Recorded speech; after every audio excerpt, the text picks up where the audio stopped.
Welcome to Development Control B today. My name's Cathy Guthrie and I'm the chairman today, and I've lost my crib sheet.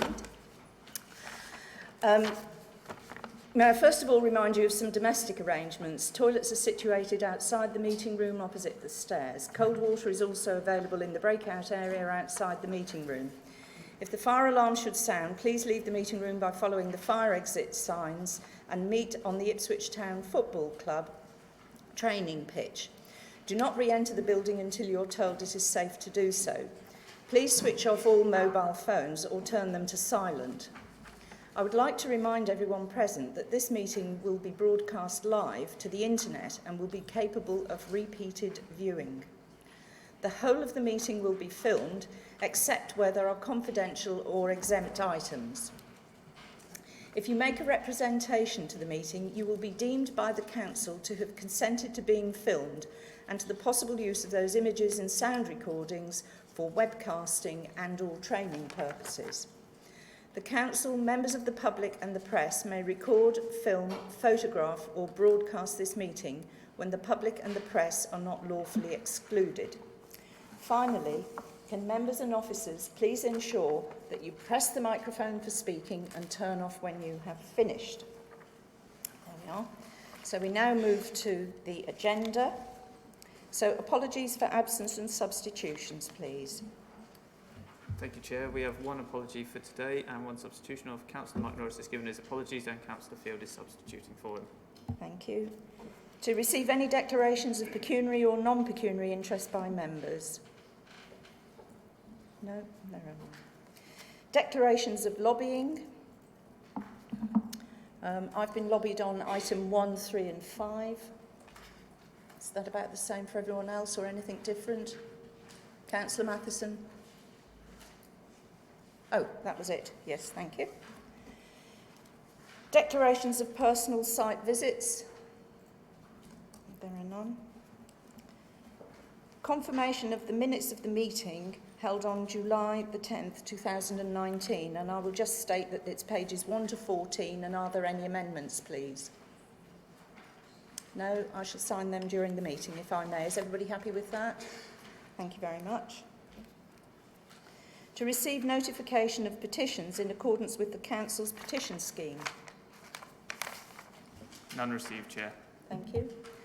Now, the schedule of planning applications, I was going to run it in the order in which it came, but because we've got members of the public who are here who wish to speak and have come as supporters and objectors, and the biggest ones for those happen to be in my area, Debenham. So what we propose to do is do item 7A first, and then item 7E as the second item, and then we'll run in the order in which it goes.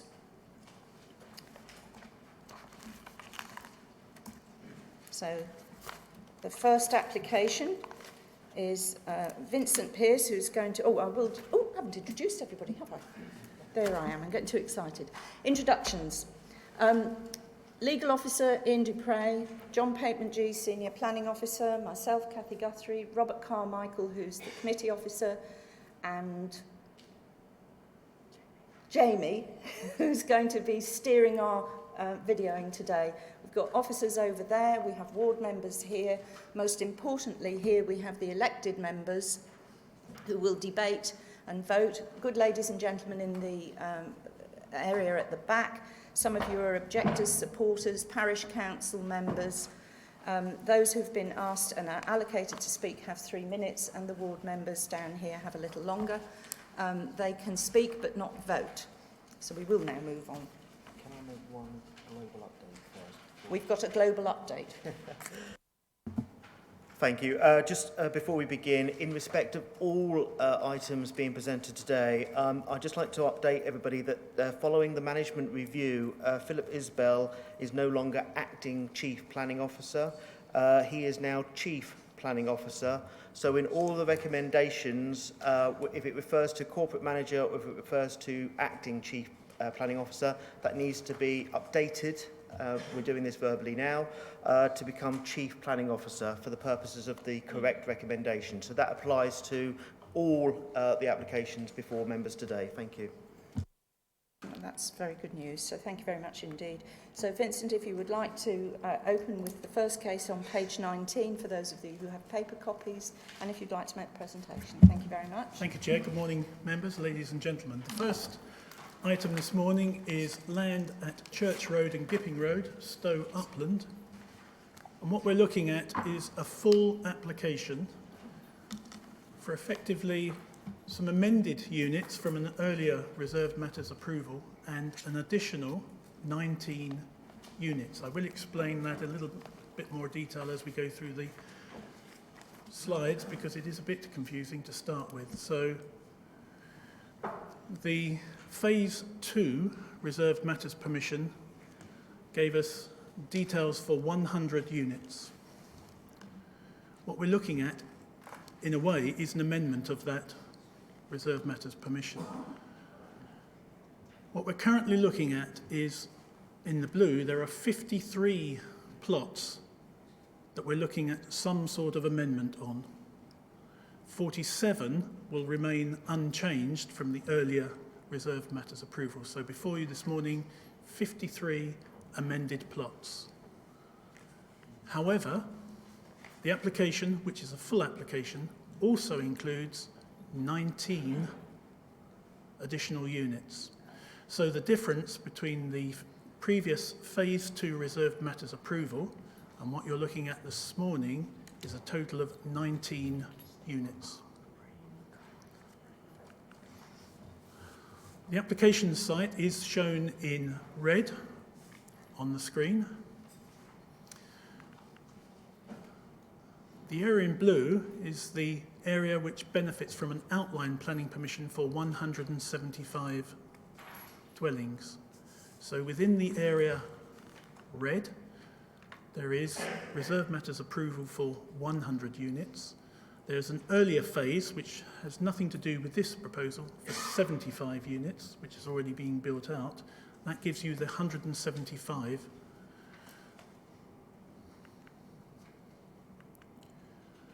Another way of describing that is on the left, the outline, the original outline, catered for up to 175 dwellings. What you're now looking at, the area in red, includes 19 additional units. So overall, the site will now comprise, if it was approved, 194 dwellings rather than 175.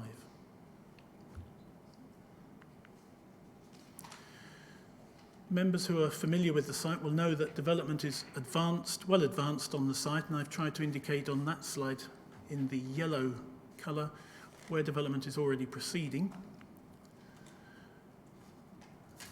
If we take a quick flight from Stowmarket through to Stowupland, the site starts to appear in the middle of the screen, and you'll see as this zooms in some of the development that is already underway.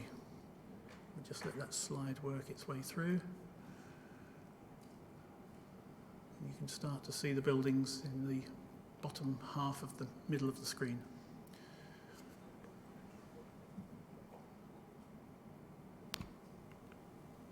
There's another shot, a very recent shot, so you can see how much development has already occurred. So we're really looking at the right-hand side of that screen. Some of the development that has already taken place. In terms of constraints, the principal one is just to the top of that map is Columbine Hall listed building, but obviously the previous permissions have all been granted in the knowledge of the existence of that listed building to the north. Important to recognise that Stowupland does have an adopted neighbourhood plan, and the interesting thing to note, the area edged blue in the sort of purple colour within the neighbourhood plan is this site. It is recognised obviously that planning permission has been granted, and that is now suggested and included within the settlement boundary within the neighbourhood plan. In terms of your emerging local plan, a very similar scenario, the area edged blue is intended, should it be approved ultimately, to be within the settlement boundary for Stowupland, which is not unsurprising in view of the fact that there is an extent permission and it is being built out.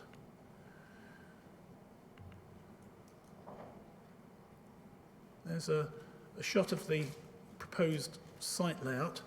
We're looking in more detail at where the changes are occurring, but what I wanted to show you on this slide is that the area edged grey is not within this application.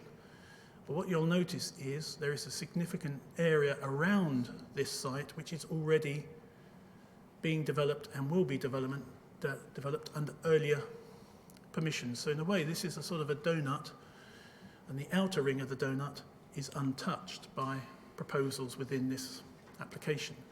The other thing to note is that existing dwellings are all on that side of the site. So already there will be a buffer between existing residents and the area which is subject to proposed amendments simply by dint of the fact that there is development between the two, and that development has been approved and will be built. So here we have a layout comparison. So this is the current proposal, the full proposal. The units shown in light blue are the units being proposed. If I just click, we'll superimpose the earlier reserved matters. You may have difficulty in spotting the difference, but as we go through, I will draw your specific attention to the changes. But the point I'm making is that whilst there's an increase in numbers of 19 units, it is very hard in the overall layout to discern where those changes are.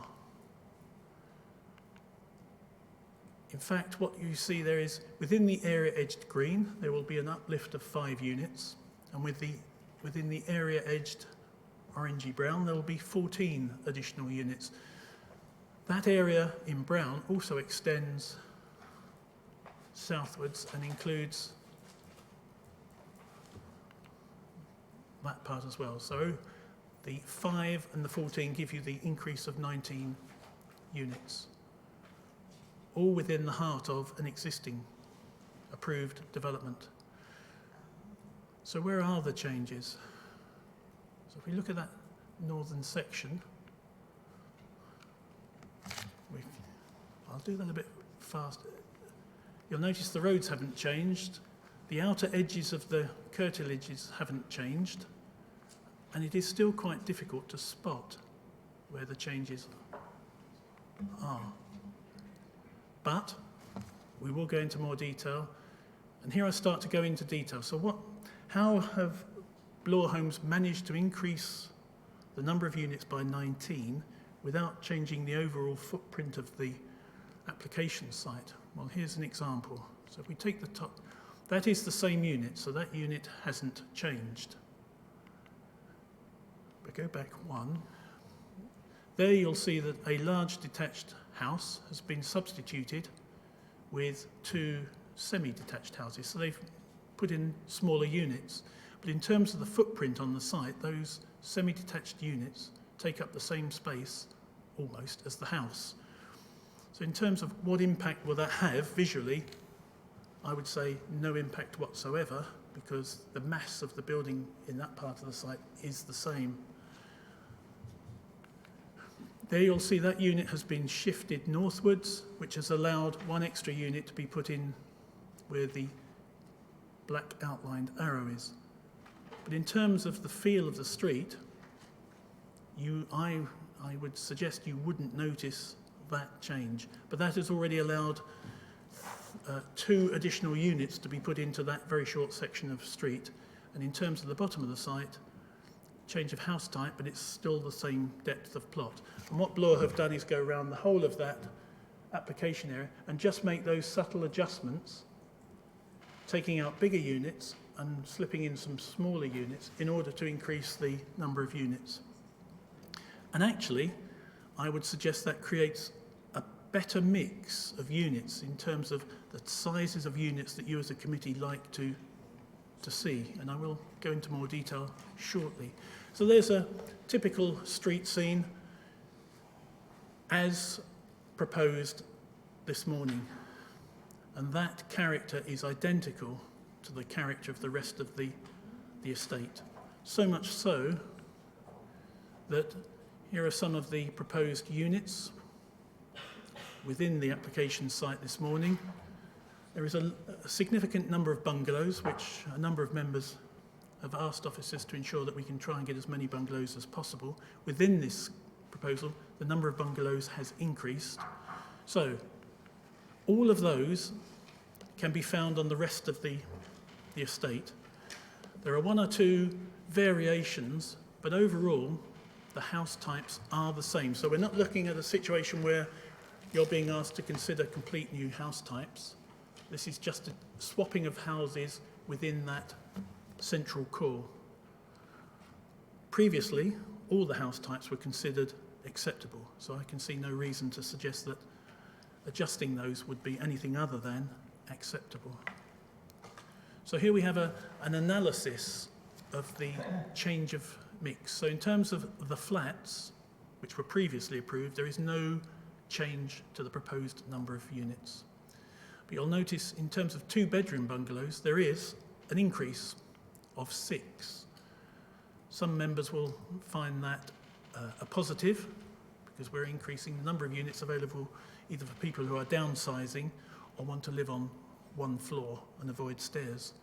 In terms of 3-bedroom bungalows, there is a reduction, but overall that's an increase by 3 in the number of bungalows within this part of the site. The biggest changes are an increase in the number of 2-bed and 3-bed houses. And I can recall from recent committees, members have suggested that we should be looking to increase the number of 3-bedroom units, mid-range, and try and reduce on schemes the number of larger houses. So what's happened on this scheme is we still have 21 4-bedroom houses, but that's a reduction by 8. So all in all, within that adjustment, there are 19 additional units. So what's happened is, effectively, the number of larger units has reduced, which has allowed an increase in the number of medium to small-sized units, largely within the existing footprints. Here we have a slide showing the bungalows. You'll see that on the northern edge, there is a concentration of bungalows. That reflects the uplift of 3 units. Again, a good number of bungalows within this proposal. In terms of landscaping, everything that's shown green there is as before. There are no part of the landscaping or open space has been eaten into to accommodate the extra 19 units. And the good thing with this is, of course, is that all the structural landscaping is on the perimeter of the site. So that will be unchanged. So I think what I would argue, if I can,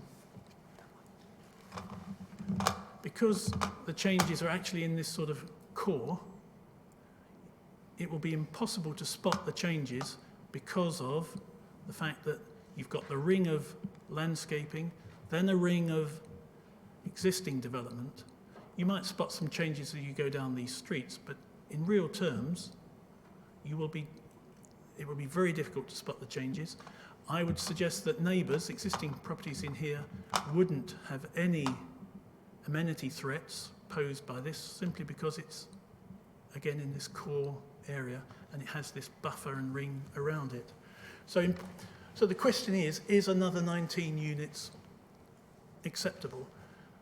The report draws attention to the fact that the original consent was granted on appeal, and the inspector had limited the number of units to 175, up to 175. But this is a full application, so in a sense you're being asked to consider the merits of this afresh. So the question that you need to, I suggest, grapple with this morning is, what harm can you identify from the additional 19 units? And if you can't identify any harm, the fact that previously 175 was felt to be an appropriate ceiling number for units should that actually carry much weight if you can't find any harm as a result? Our professional advice is there is no harm from the additional 19 units, and in some ways it actually allows for a mix that better suits the need within the district. In terms of affordable housing, many of you will be wondering whether or not there has been a pro rata increase in the number of affordable units, and yes, there has. So the additional 19 units will include the 35% uplift for affordable housing. The Highway Authority have also asked for some additional financial contributions towards carrying out some improvements on the access.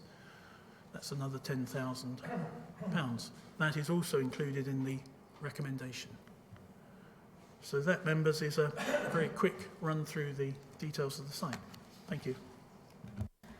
Thank you for that. Before we go to questions from the members, if they do have questions on this, I would like to say it was unfortunate you weren't at our briefing, because I was assured that it was only 175 houses, and your explanation was very clear there. It's a pity that hadn't actually been annotated in our documents, but you know, in that graph was so helpful. But it's for members to ask the questions, and we have other speakers, obviously. So, yes, Councillor Matheson, if you'd like to ask your question. Thank you, please. Chair. Quite a number of years ago, I was involved in a very similar situation to this on a smaller scale in my ward, and the change from 34 to 52 houses was accepted by the public, which had previously got itself absolutely nailed down and that 34 was it, by the developer coming forward and say, well, look, you said you want more smaller units. Councillor, can we have your question, Yeah, the please? question is quite simple. How many bedrooms were there in the what was already approved, and how many are there now? And if we want to leave that one with the officer for a moment or two, we'll have to perhaps talk about some other things. Thank you. That's useful. Any further questions? Councillor Field and then Councillor Gould. Thank you. Yes, just a bit of comment on the number of dwellings. Perhaps I need to ask yet again how many there are here. I understood that the original application for about 195 was rejected by us. There was an appeal. The inspector reduced the number of dwellings in the total area of this site to 175. And I understood that inspectors' decisions were binding. So are certain developers or certain councils allowed to overturn inspectors' decisions, or are they actually a binding decision? And should we be sticking to 175 dwellings in the total area? In respect of the appeal, that is a material consideration for your consideration. There is nothing stopping you in respect of this application, which is a full application, considering it on its merits. And those have been outlined by the case officer in this case. He's explained how they have demonstrated that the additional 19 can be achieved within this scheme without harm in officer opinion. Whether you agree with that opinion, obviously, is the matter of debate. In terms of the inspector's viewpoint, they would have been, I will be corrected by the case officer if I'm incorrect because I didn't deal with that appeal, they would have been dealing with the outline only application at that time and would not have had the benefit of detailed plans available to them. I'm sure we can pick that up in debate. Can we pick it up in debate? But I hear what you're saying. But carry on, yeah. Just to say, so up to 175 means up to somewhat bigger number if we feel like it.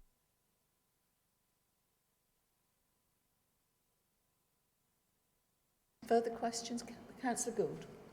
Councillor Field has asked the question I was going to ask, and in view of the answer, I'll now add something to the debate, I hope. Thank you. We're not debating at the moment, we're just questions. No, that's why I'm holding off from now. Right, so with that, thank you for that.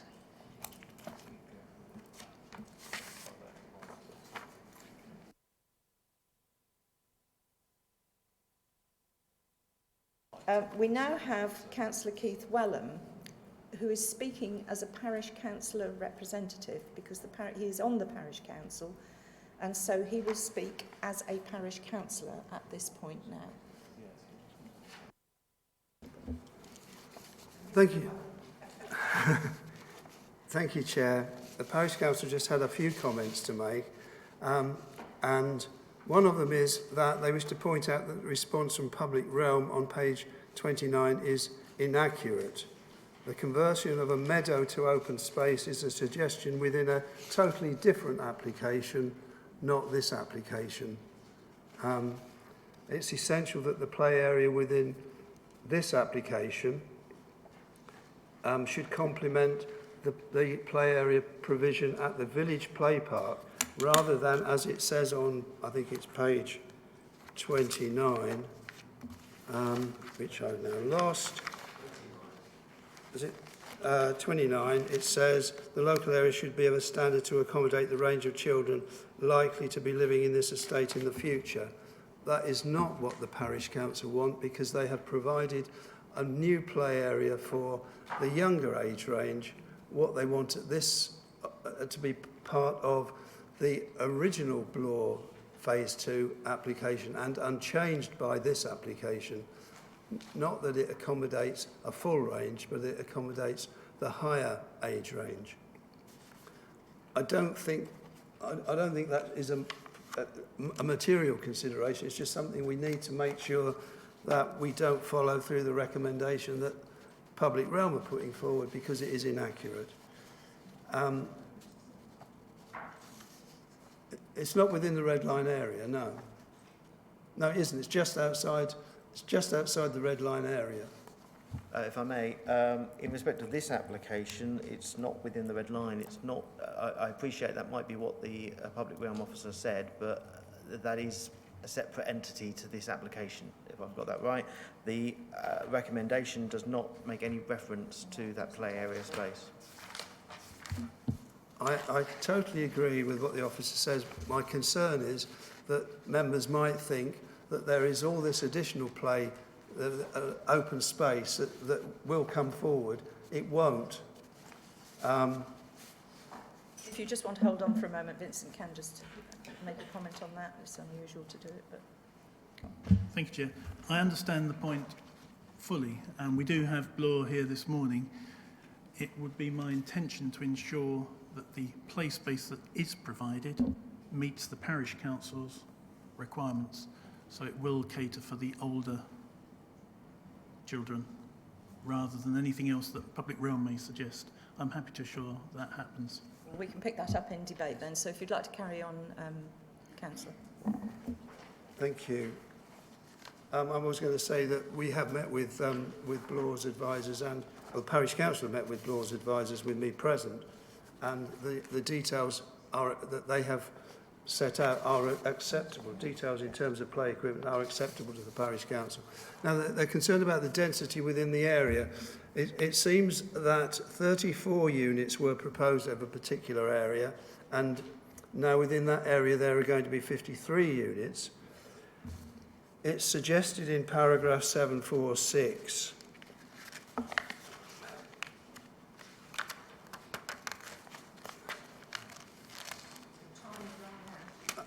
right, okay. In crude terms, the density increases, and it talks about an increase of about 10 or so percent. Within that area, the increase is 56%. So, you know, that is quite different from what is being suggested. The only other concern that the parish council have is via the chair of the neighbourhood plan working group, and I'll expand on this in my presentation, and that's the changes that might be or will be necessary at Gipping Road, because some You have got right out of time, and we did stop when we had the debate, so you've finished. Okay. Can you finish now? Yeah, I'll cover that in my presentation, the detail of it. Thank you for that. So this is unusual.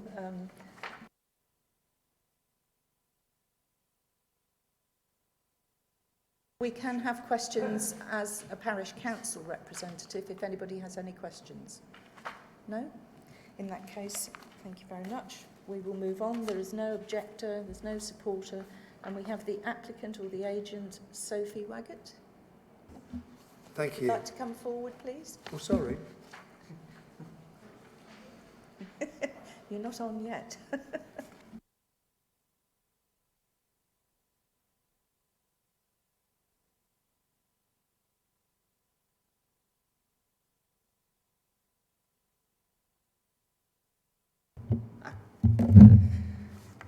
Good morning, Chair and Councillors. My name is Sophie Waggett and I'm the Planning Manager for Bloor Homes.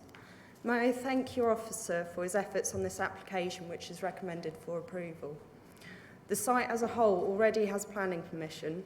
The full planning application in front of you today changes the layout and amount of development on select development parcels within the second phase to deliver an extra 19 units. The uplift in numbers has been achieved by swapping larger 4-bedroom homes for more 2- and 3-bedroom units, suitable for first-time buyers and expanding families. It does not require any more land and does not encroach into any public open space. As Officer Reports explains, the density and appearance of the development will remain much the same as that which is already approved. It simply makes more efficient use of the space available. Bloor Homes is on site right now constructing other parcels of the approved scheme up front. Upfront infrastructure and access are already in place. Approving this application will mean that Bloor can get to work on these additional units without delay. I can confirm that Bloor Homes has progressed a legal agreement, which means that the obligations on the original consent, such as those to provide a travel plan, affordable housing and open space, will be equally applicable to the new units, alongside extra funding for highways. There will also be a proportionate increase in seal receipts and new homes bonus arising from the scheme. This application will deliver significant benefits through the provision of an extra 19 open market and affordable homes, and through making more efficient use of land which has already benefits from planning permission. I therefore respectfully ask that your officer's recommendation and the scheme is approved today. Thank you.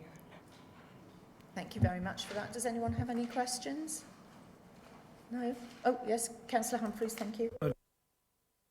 Madam Chair, thank you. It's a simple question, really. I'm a believer in need and want. So what's the actual need for the 19 houses? Thank you. As you may be aware, there's quite a demand for additional housing within Mid-Suffolk. From what I understand, there are 600 households on the waiting list for affordable housing, of which we will be contributing to that. And also, it will assist with your 5-year housing land supply and be proactive in delivering that on the site which we're already constructing. Thank you. Yes, Councillor Wellham, you may. Thank you. Is this as councillor now? Yes. I suppose I'm I have getting to be now, confused. don't yes, I? ask your question. Well, whoever I am, could I ask for a breakdown of the affordable housing as it now stands in total? Particularly, how many are available at what sort of rent? That's my particular interest. Apologies.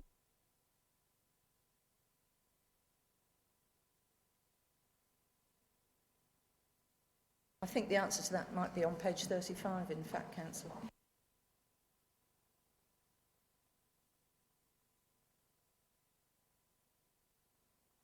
I think actually we've got the answer to that on page 35, haven't we? Councillor, are you happy with that? I think that's a loading answer, I think. I beg your pardon. Go on. Yours might be different, yes.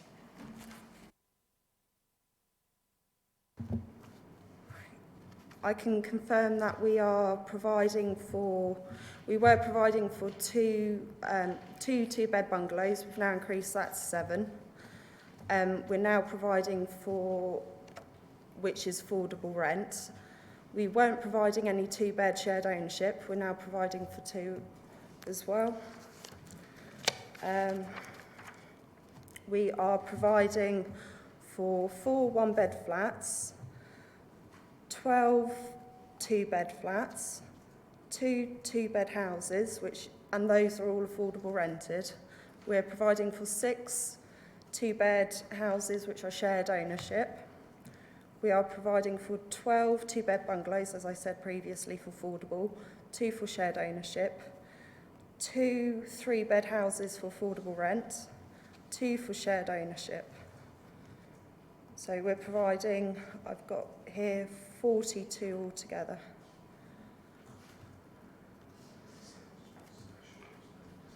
It is the same, so we're happy with that. Excellent, That's thank right. you. Thank Yeah, you. that's sort of the answer to the question. What I was looking for was to see whether they could tell me what the breakdown is over the whole of the 194, but it's probably not something you've got It's not notes relevant about. to this. Okay.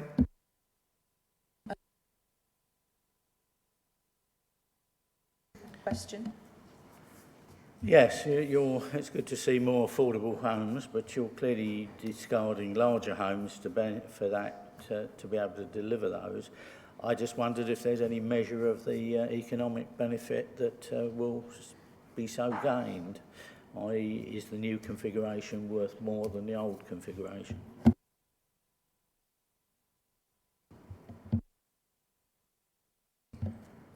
Please respond to it. Right.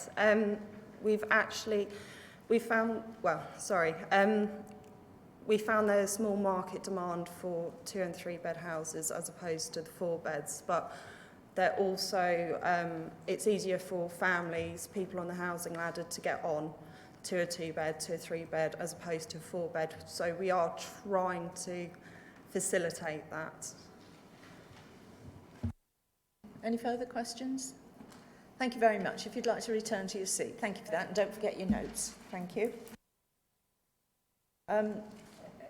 Councillor Wellham, do you want me to read Councillor Eburn's memo first, or would you like to go first? In true fashion, you'll let us go first. Right. As I'm unable to attend the Development Control Committee, please will you accept this as my ward member, this is Rachel Eburn, comments for planning application DC 1911947. Is part of an outline application 211215, which was refused but allowed on appeal. The Inspector's Appeal Condition 5 states, the development hereby permitted shall comprise of no more than 175 dwellings. This application will add 19 homes to this, taking the total to 194, which is in contravention of the allowed appeal. Also, above the 190 homes in application 400214, which was also refused. On this basis, the application in front of you should be refused. The 19 extra homes are also within an area of 53 dwellings and not evenly distributed throughout the site of 175 homes. However, if members are minded to approve it, I would ask that they ensure the access to the north of the site is altered. Could you put that up on the screen to help us? The north of the site is altered to safeguard the mature hedging along Gipping Road and to improve the safe access for pedestrians and cyclists.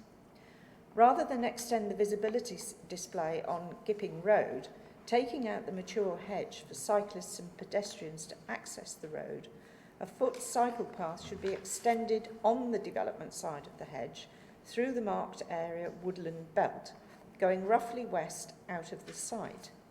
Mid-Suffolk District Council owns the piece of land adjacent to the site, which in turn houses a bus shelter on Trinity Walk immediately around the corner from Gipping Road. This would allow pedestrians safe access to the bus stop and pedestrians and cyclists safe access onto Gipping Road, as they would exit Gipping Road just northwest of the site where there is a greater visibility. If members are minded to approve the application, I would urge them to include this as a condition rather than provide £10,000 to Suffolk County Council to improve visibility displays by taking out the mature hedge.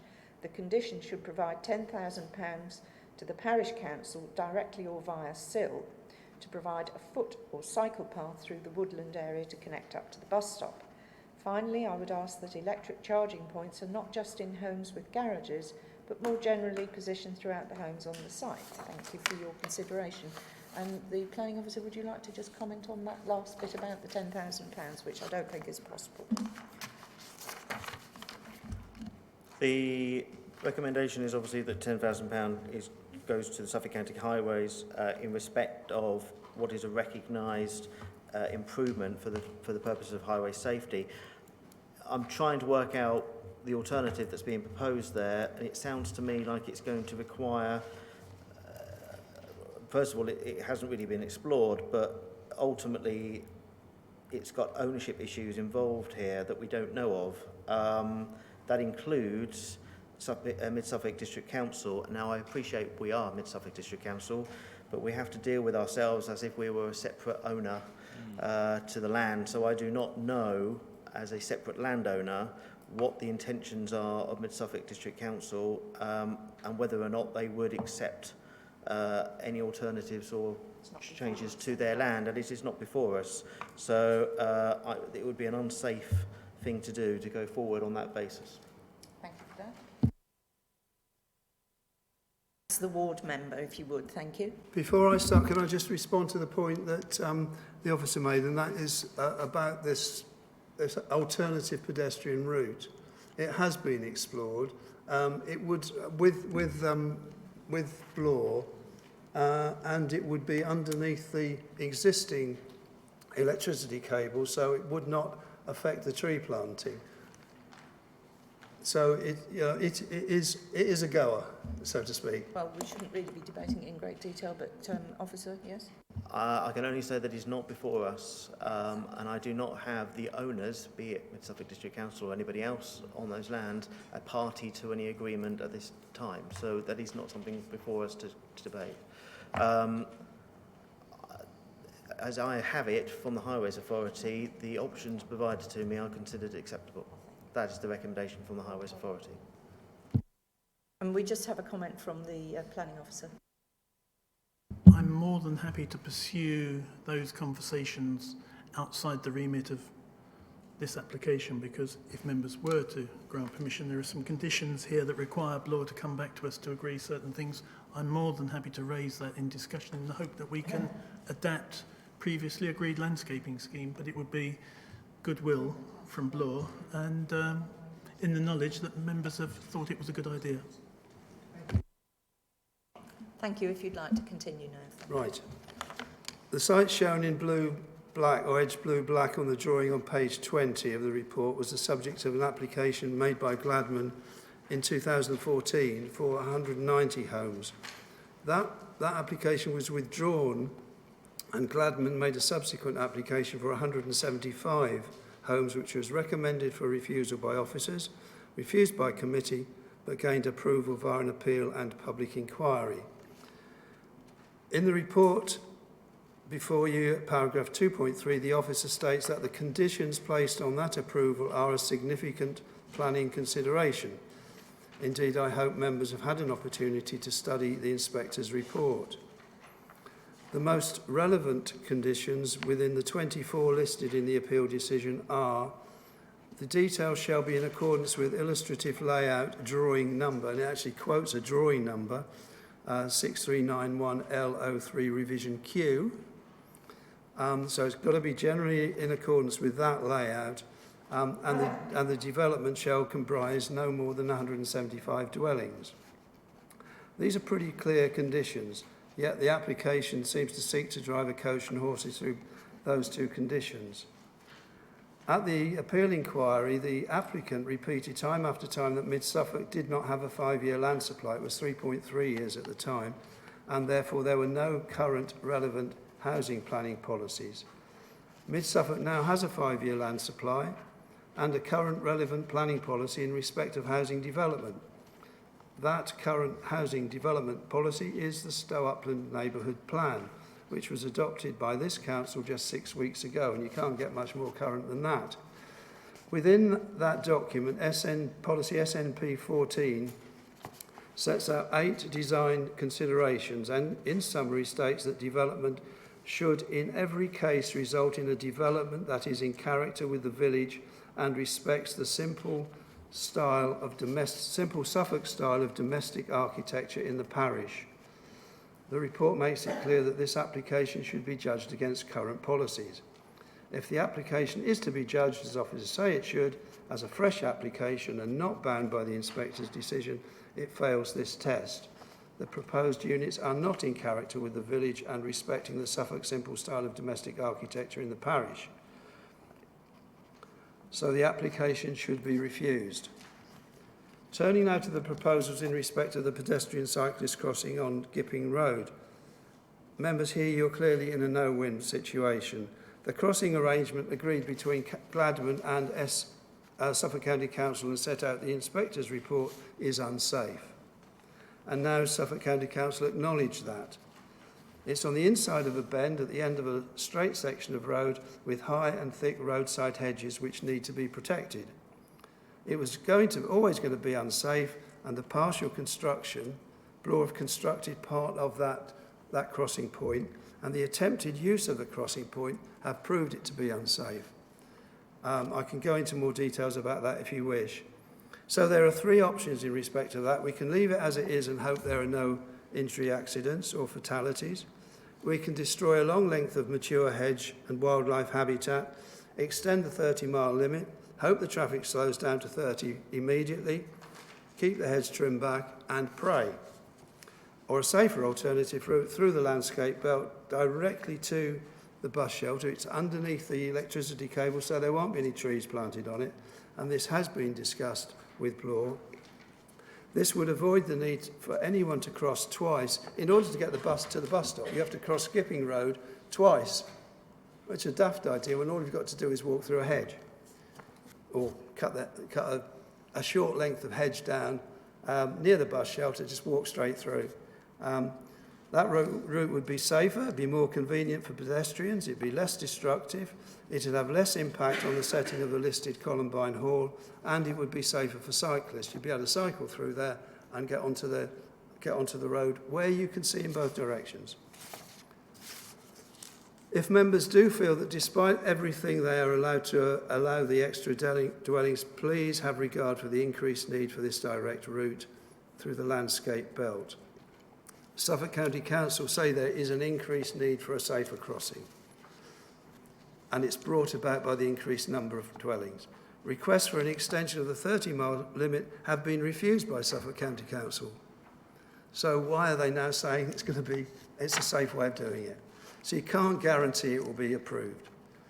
Bloor Homes have agreed to leave a gap through the landscaping band for the parish council to provide a direct route to the bus stop. So why approve a less safe and more destructive option?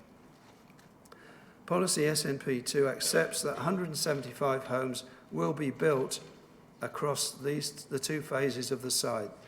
This application to increase the number of units on Phase 2 represents a 19% increase.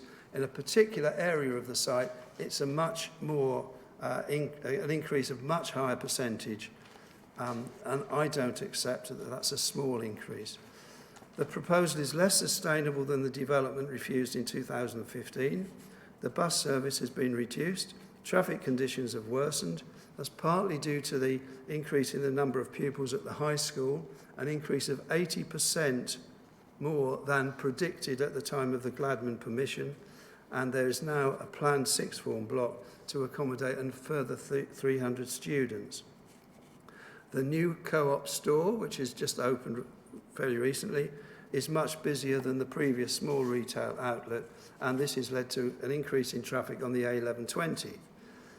The draft joint local plan identifies land for approaching 600 new dwellings, and most of these are closer to the Stowmarket town centre. They're at the Stowmarket end of the village, so they're closer to the town centre, they're closer to the rail station, they're closer to the A14.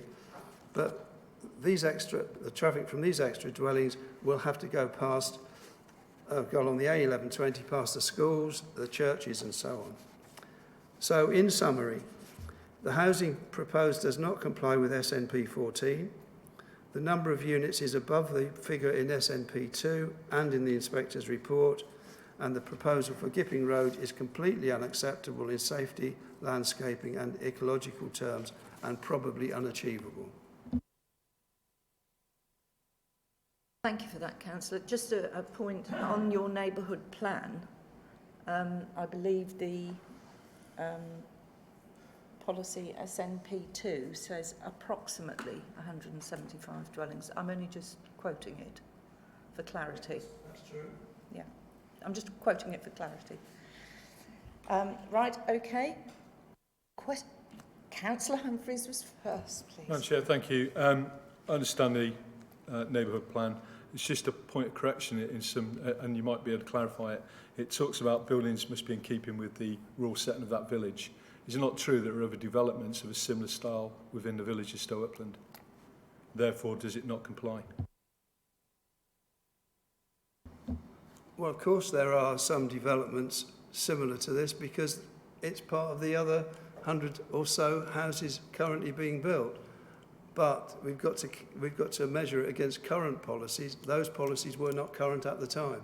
So what the parish council were asking for at the time of the Gladman appeal was that there should be, and indeed have asked Bloor, was that the development should have a greater number of houses that are fully rendered, which is typical of that part of Stowupland, and that there should be a palette of different colours to make it look more like a countryside. I think I read somewhere in the report that it is a typical urban layout.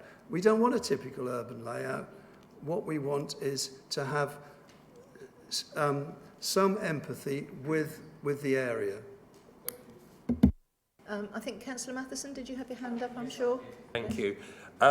Yeah, on this visibility splay money and change, what effect does that have on heritage screening, etc., and Columbine Hall?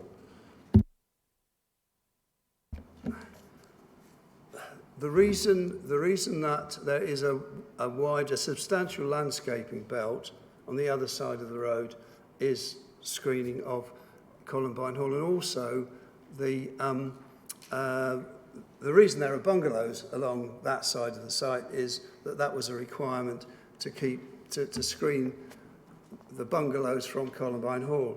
But the Columbine Hall is not just a building, it is a setting. And as you approach Columbine Hall, you do so past on the road that goes past this hedge.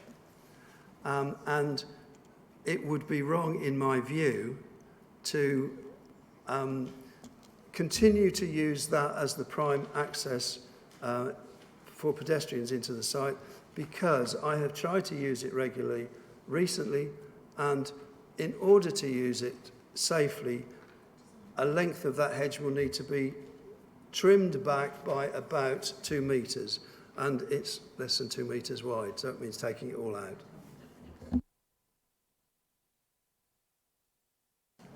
Thank you for that. Right.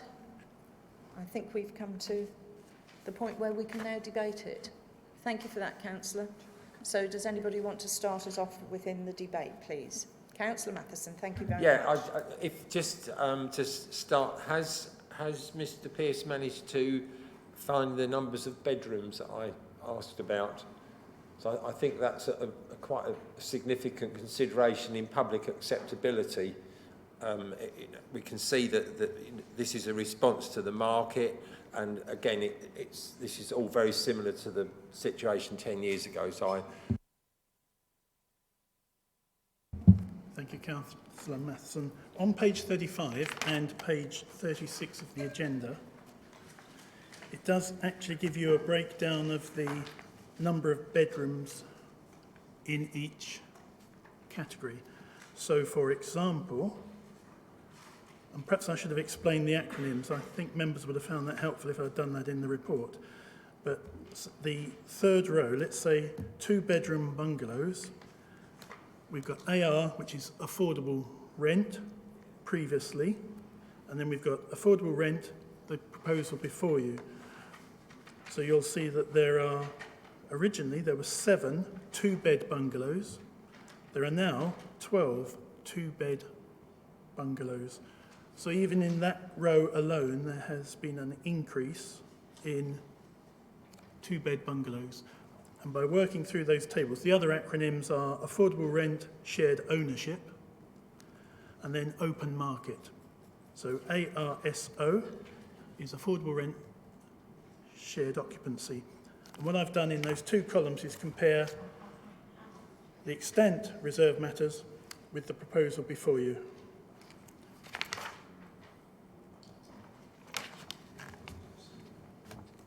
Thank you for that. So can we move on to the debate? Can someone start us off with the debate, please? We've heard all the speakers.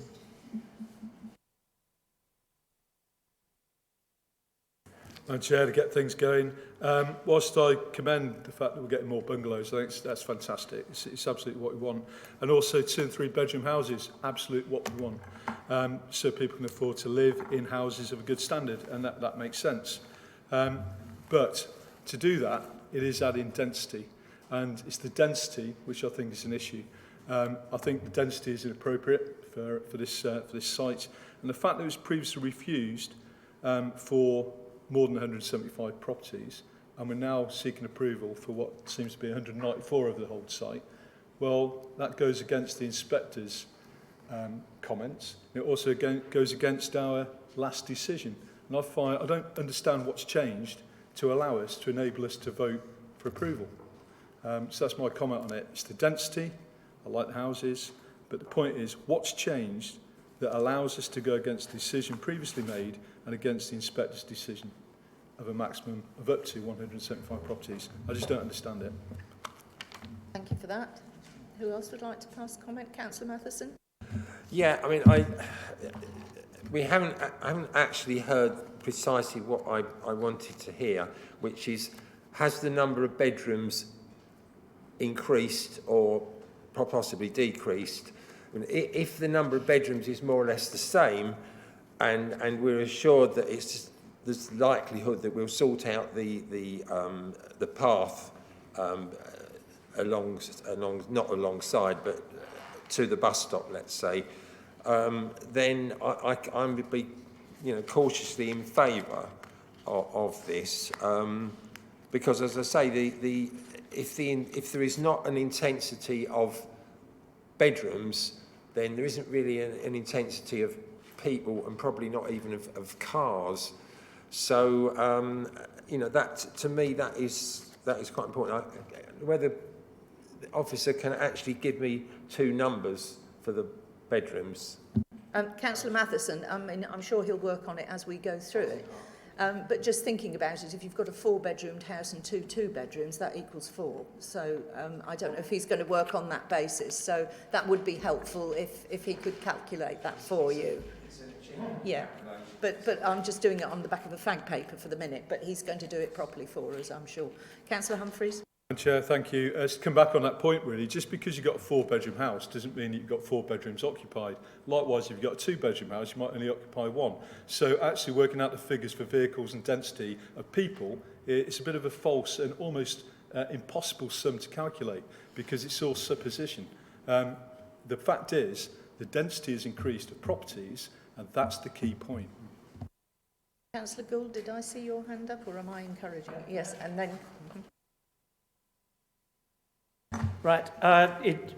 It's also, my point is also on the increase in density. And we heard the officers say at an earlier point in response to a question about the inspector's condition of 175 that we shouldn't feel constrained by that, as this is a new application. However, the inspector's reason for setting that number on the site didn't arise from the specifics of that earlier application, but a general point, as I read it, in terms of Stowupland as a place. So about maintaining a reasonable density, similar to other parts of Stowupland. So I take it that would equally apply to this application. Thank you. Thank you. I'm at some risk of just repeating the same comments, I feel. Normally, one would applaud something which is attempting to adjust the ratio of houses of particular sizes to more closely match our needs or the market demands. But as was pointed out, the The inspector set on a figure of 175 dwellings and did that from a consideration of the density in the area, and that it should match similar areas in Stowupland. And this was a decision, I think it's been pointed out more than once, we rejected. We rejected the 190 and rejected the 175 proposals originally. So we've rejected both these proposals before. We're now being asked to increase density in a relatively small area quite dramatically. And personally, I don't think that's appropriate.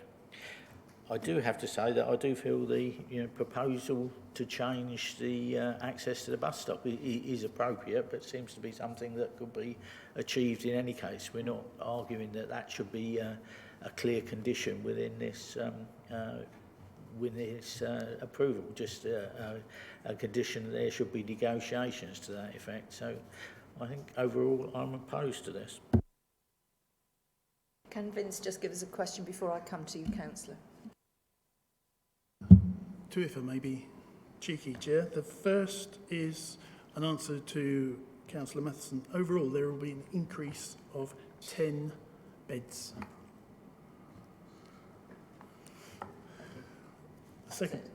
Second part, in terms of density, I just want to try and understand where we're going with density, and I hear what the inspector said, and I noticed the answer that was given, Councillor Humphreys, to the point you made about SNP2 in terms of the character of Stowupland. And I think if we can find the slide that shows that is the character of this part of Stowupland. It has been approved, it will be built, and there will be 175 units that look just like that. The piece we're looking at is right in the heart of this development.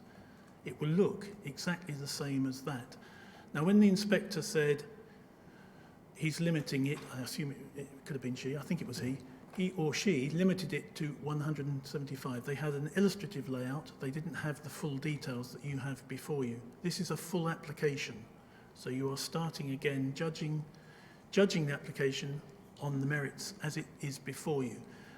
And what I have to say is that when you stand on the application site and look 360 degrees around you, you will see that.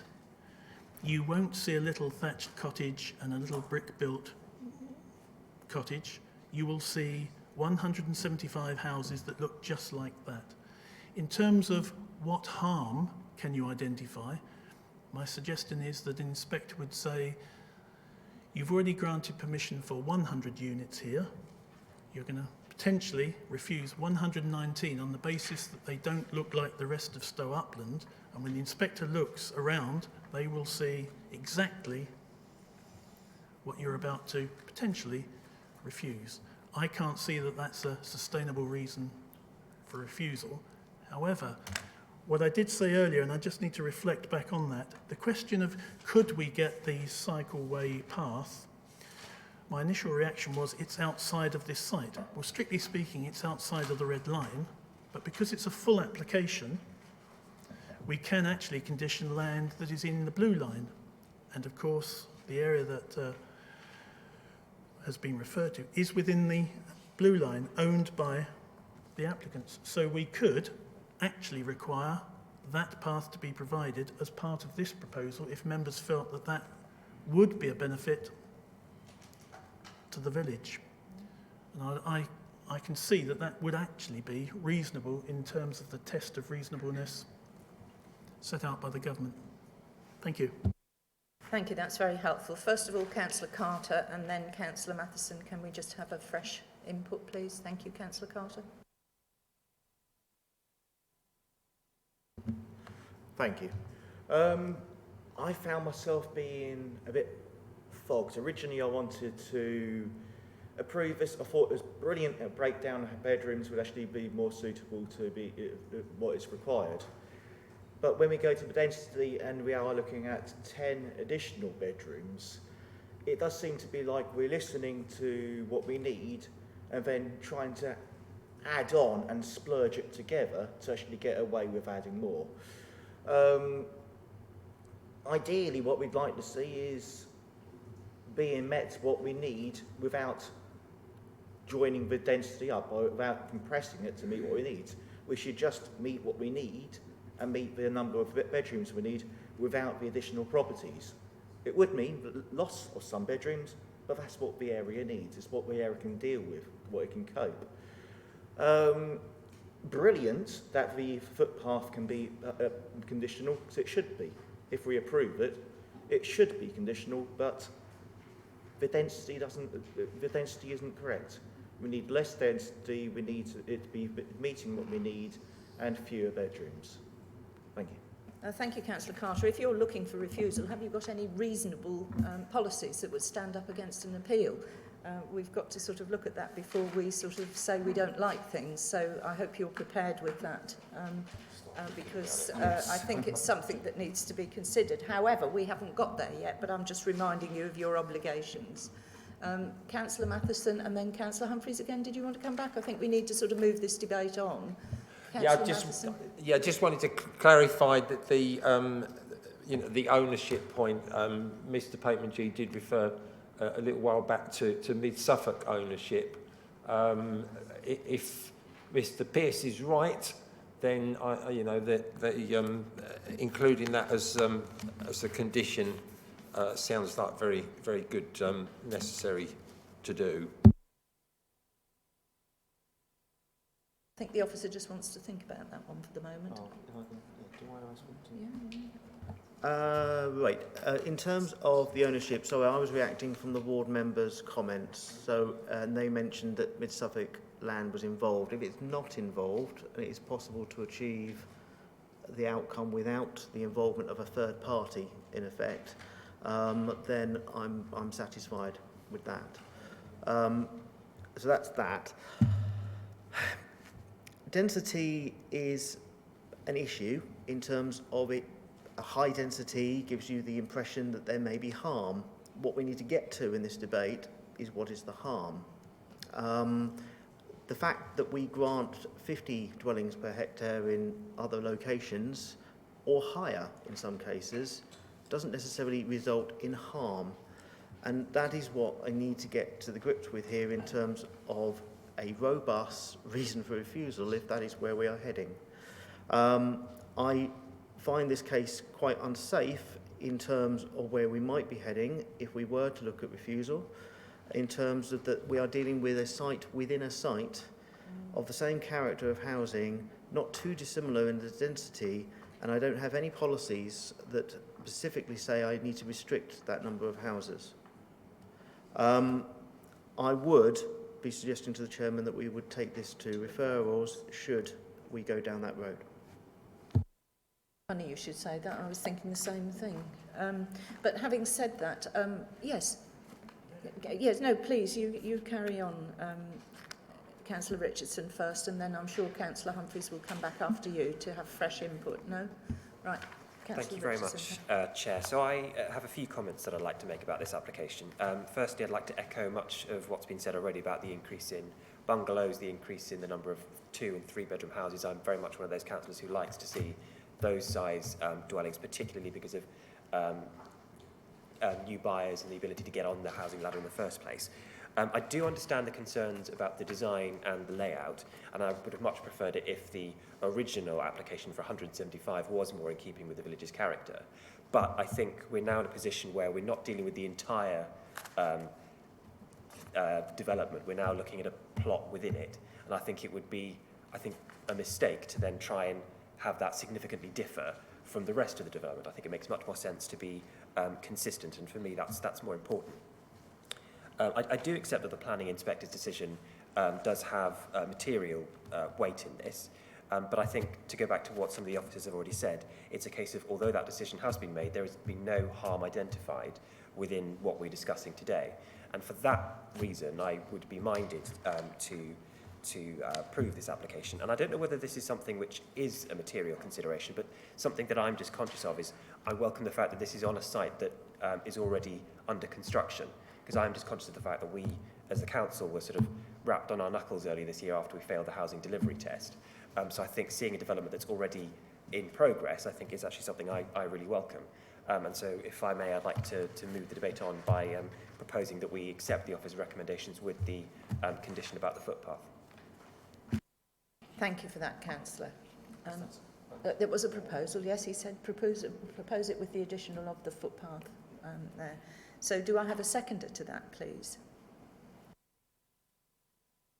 Councillor Warboys, you're quite happy to second it. Well, happy, you're going to second it. Thank you for that. So does anyone else wish to enter the debate or say anything?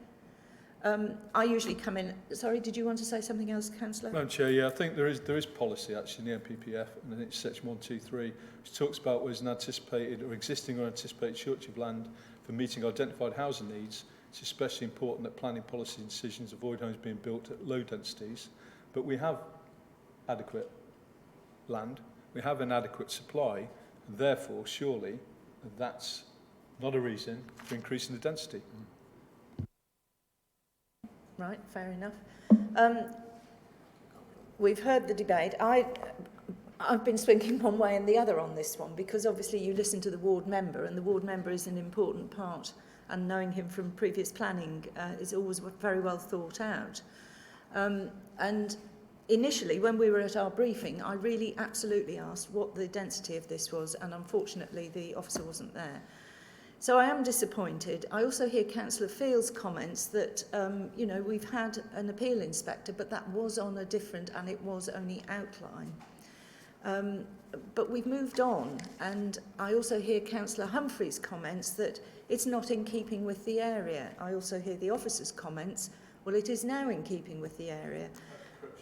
I beg your pardon? So, Madam Chair, it's correction. I didn't say that. I asked Councillor Wellham if it was in keeping with the local area, bearing in mind the river developments. I actually agreed with the officer. I wasn't. I beg your pardon. I beg your pardon. I remain corrected. But I do recall on the whole of the sites that are on Stowupland, I was the chair at the time that refused it. And I said at the time, if we wanted to urbanise Stowupland, we'd have done it with local builders and we'd have done it in a fashion that was suitable to the community. But we've moved on since then. And unfortunately, this is a donut bit in the middle. Could you just put, instead of on me, just put up that little slide with those differences, the lines on it, if you would, please. The lines that show that the difference to what is proposed and what isn't proposed visually is not significantly different, where we had the black and the blue lines down, whoops, that one. So that's an interesting one. And then Councillor Matheson obviously brought up the number of additional people, and effectively we are putting more people on the site. It is a difficult one. I've been writing notes to myself and going backwards and forwards, and I think if members are minded to refuse it, I would be minded to take it to referrals committee, and then that might give the officer opportunity to also investigate further. But I think we can put a condition on regarding the footpath. So on that basis, I have a proposer and a seconder. So all of those who would like to vote, please vote now in favour of the recommendation with the addition of the footpath. All those in favour? 1, 2, 3, 4, 5. And those against? 3. 2, 3. So the motion is carried. Thank you. Thank you very much indeed. Does anybody want a quick 5-minute break? But it will be a quick 5-minute break, please. And then we must move on. We've really got a very busy caseload. It was such a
Ladies and gentlemen, welcome to the next agenda point, which is item 7E of the agenda papers. My name is Barry Humphreys. I'll be chairing this as Cathy, as a ward member and parish member, needs to stand down and act as the ward member. So be gentle on me, it's my first time. I'll try and do my best.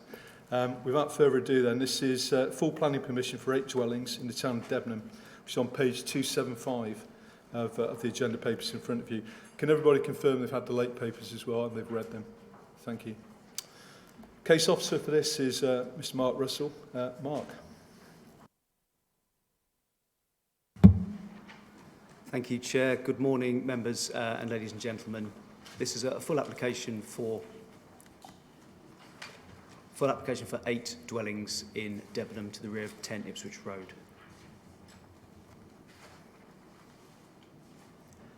Just for some orientation, this is the site itself, Ipswich Road over to the east and then curling around to the south. You'll see some more photographs in a minute to explain the greater context of the site. A few listed buildings nearby but not next to the site, and in the green are the trees which are protected by order. Again, these are not relevant to the application itself. Here we have the Debenham flood map, and as you'll see, there is an issue with the watercourse that goes through Debenham. The site itself is just next to it, however, outside of any flood concerns, and we've had a comment from the floods team recommending there be a scheme of works, but no objection.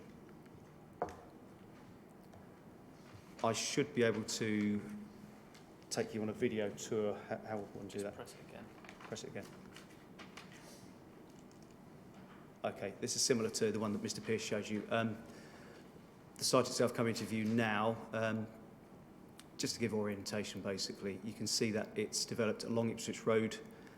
To the north is Deben Rise, and just to the east is Cherry Tree Close, which is a more recent development. Just top left corner there is the bungalow itself, which would be demolished were permission to be granted.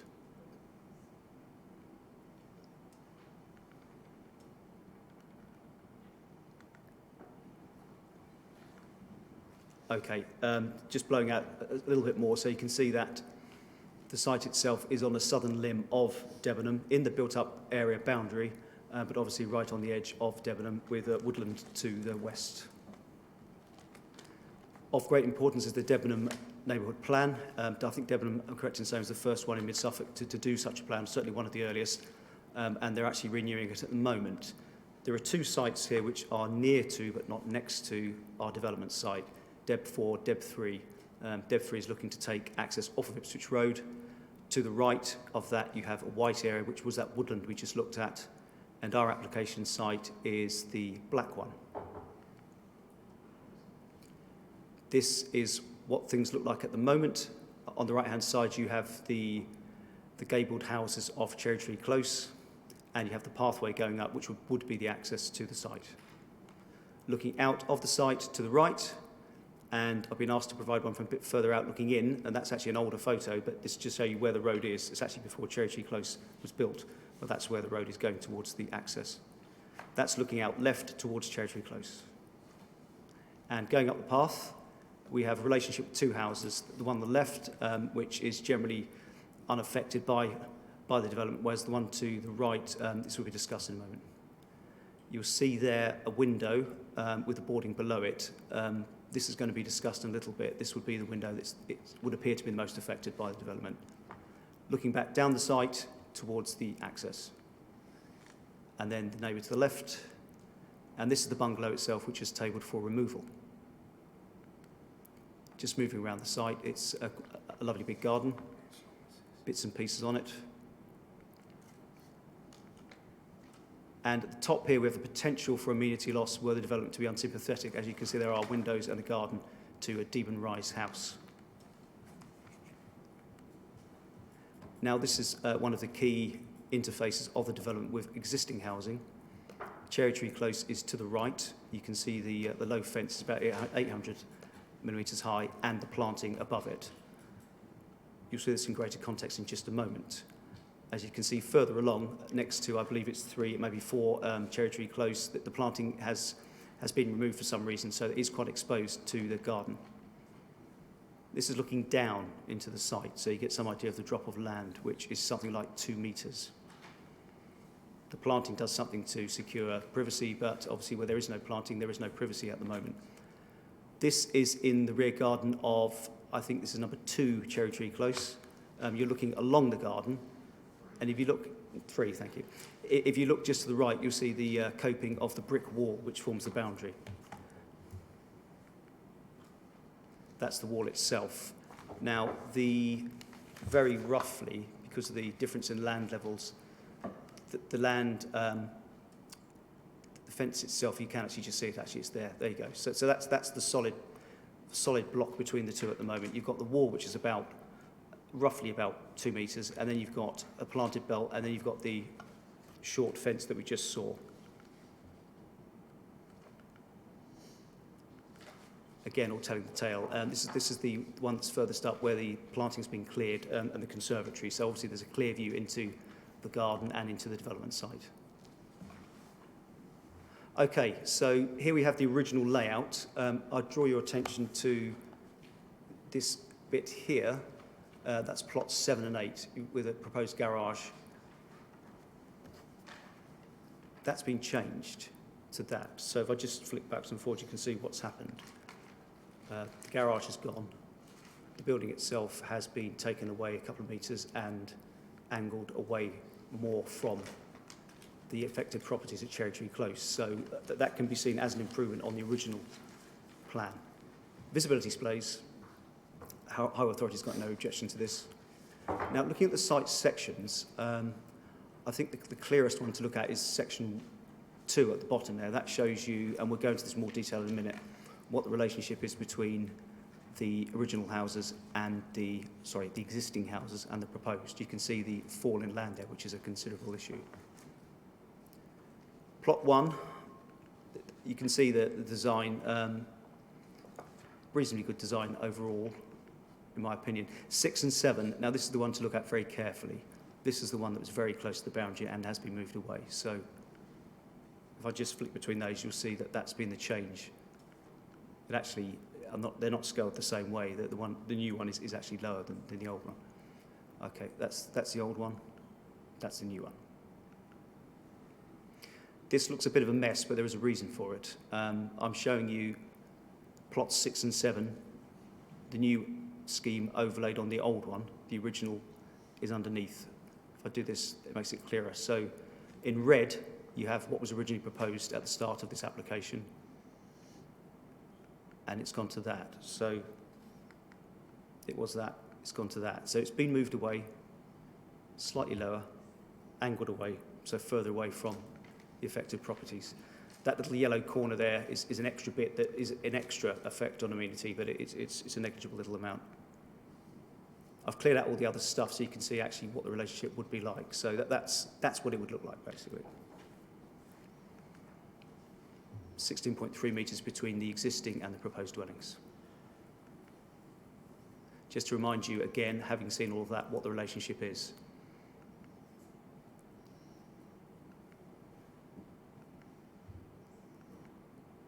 And again, looking up from the gardens, the houses themselves will be approximately 7 metres from the boundary.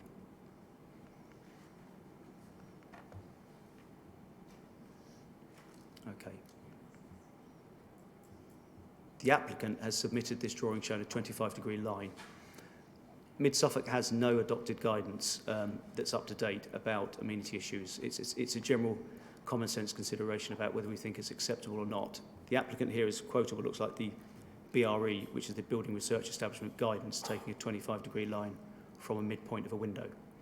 Other guidance may suggest taking 45 in plan and section, so it all gets a bit technical, and it hasn't undergone that consideration during this application. This is plot 8, and that also does create some issues with the neighbouring 1 Cherry Tree Close, which was flagged up earlier. Just a reminder, that's what it looks like at the moment. That's number 1, and it's similar to the houses next to it. I've overlaid an image of the proposed dwelling, which is notional. So the relationship is something like that. It may be I put it a little bit too close, but that's what we're talking about. And in particular, I'm looking at some windows which are there. Those, in my mind, are the most affected ones. There are 1 or 2 other smaller windows, but there is a landing window towards 2/3 of the way back, which I've flagged up there, and another window below it. And that's 3.1 metres from building to building. So wherever I've put that little blue stroke there, that's roughly where the window is. It's about 2/3 of the way back. Now, typically you go for a 45-degree line from there, and it's close. That's all I'd say. It's not been measured properly. There is an issue. There could be an issue with the humidity there and the outlook from that window. I will leave it there, Chair, because I know that there's a lot of interest in this, and there'll be quite a debate. So I'll let it take place. Thank you. Thank you. I think it's thorough and well presented. Do any of the councillors or committee members have any questions for the officer? Councillor Matheson, please. Yeah, I just wanted to clarify we did whiz through all the late papers this morning. Has the flood and water holding objection been lifted? Yes, Councillor, it has. Councillor Guthrie, you can ask a question of the officer. Can I just have a look at the site with the properties on it, and can you tell me what the height of the land is and the 2.5-storey buildings where they're going to be, please? Is it flat or is it higher than the rest of the site? Councillor Guthrie, are you referring to the ones to the rear? Well, all of them, they're all 2.5 building stories, the ones that are all 2.5, Okay, aren't they? the land level is approximately 2 metres higher on the site than it is on Cherry Tree Close. And so are these 2.5 properties? No, those So ones it was the aren't. Well, 2.5 hold on, properties some are, I'm some looking aren't. 7 and 8 aren't. And also, on the plans, it says bedroom 3, but I can only count 2. That's correct. During the amendment, those houses were changed and shrunk down a bit, so they lost a bedroom. So I think that's what happened anyway. But certainly, I just checked that there are only 2 bedrooms in those. Yeah, and can you just point out then where the 2.5 bedroom, 2.5-storey ones are, please? Yes, sir.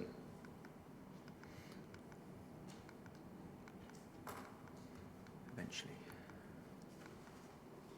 It was actually on the plan. I know what they are. It's just on the plan. If you could just show me, please.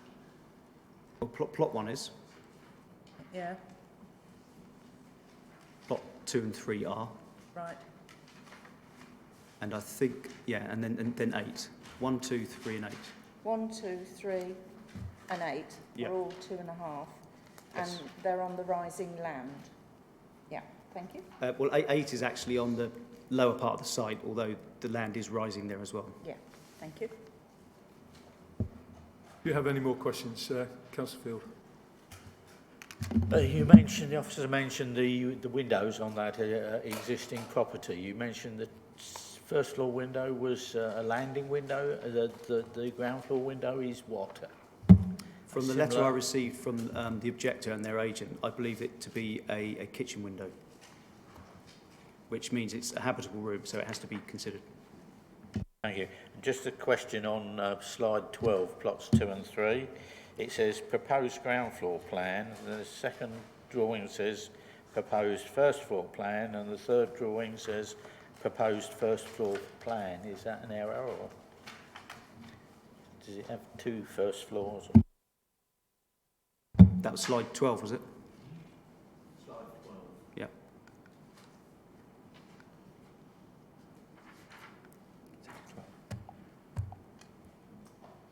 Just change it over.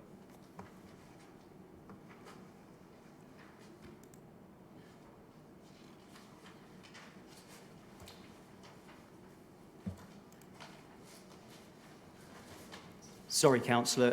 I edited the presentation to get some photos in there, so the numbering's different. You're referring to... Tell me what it says, and I'll find it. It's just that apparently it's got 2 first floors. Presumably one of the 2 should be a second floor. I presume you're correct, but we will check for you. Are there any more questions for the officer? Councillor Warboys.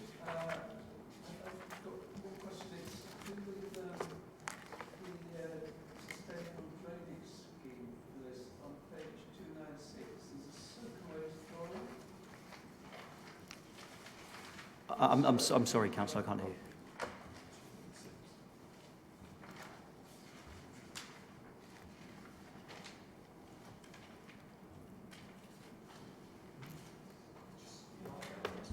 Right, so my apologies. On page 296, there's a drawing of soakaways. I've just been looking through this to see where that's been, the nature of the soil has been checked with regards to whether soakaways will be effective in this situation. I think the safest answer there is the lead flood authority given their response saying a scheme must be agreed. So that's open to a post-permission discharge condition, how it's done, whether it's soakaways or not. So that will be established later? Yes. Before any work Before is any, carried? I think the wording is prior to commencement of development, so yes, up front. And I can answer Councillor Field's question correct. Yes, that was an error had been committed there. That should say second. Councillor Carter. Thank you. Could we go back to the slide showing the access to the site and the road, please?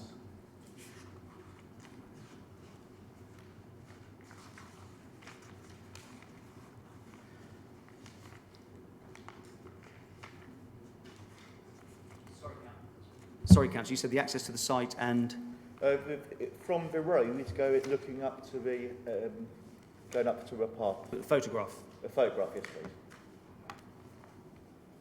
Is that okay? Is that the one you want? Could we see again from the road leading up? I'm trying to work out the pedestrian access to the site, how it would have reached to the rest of Devon from the road. Let me see. That's going away from the site, obviously. Are you talking about this one? Yes. Where is the link to the path? How would a pedestrian get from the site access to the rest of the facility, the rest of the Devon? I don't believe there is a path shown on the site. So pedestrians would be at risk from traffic, and judging as well, it's quite a incline going up. Difficult for those with mobility issues and wheelchair stopping going down there. Could be again at risk of colliding on the road. If I may, Councillor Carter, it's almost debate, so have you got an actual direct question? I will come back to you in debate on that because it is important. Councillor Gold. Thank you. A question about parking. That I understand that the plan is short of one visitor space. But looking at the layout, I'm looking at what is proposed site layout on slide 6 in my pack. It looks very tight, and if it's already one visitor space short, I'm not sure that makes it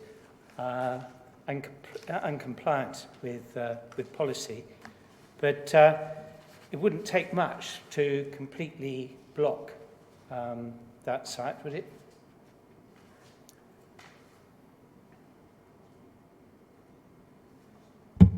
That's the old layout.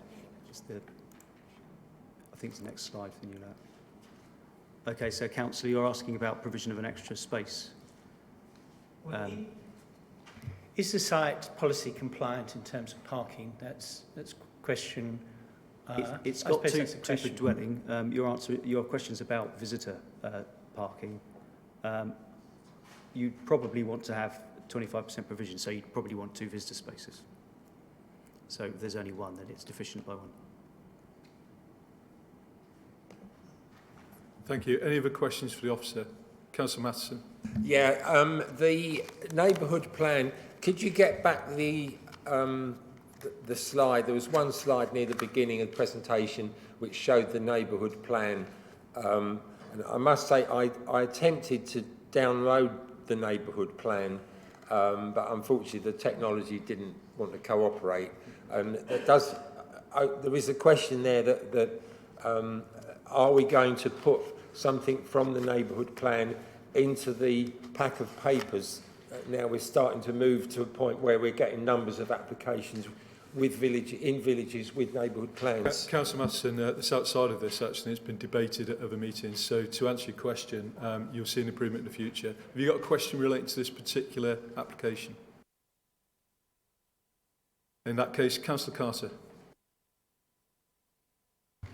I'm sorry, could we go back again to the flood access? I know the site itself is outside of the floodplain, but isn't the road and entrance and access to it affected by the floodplain?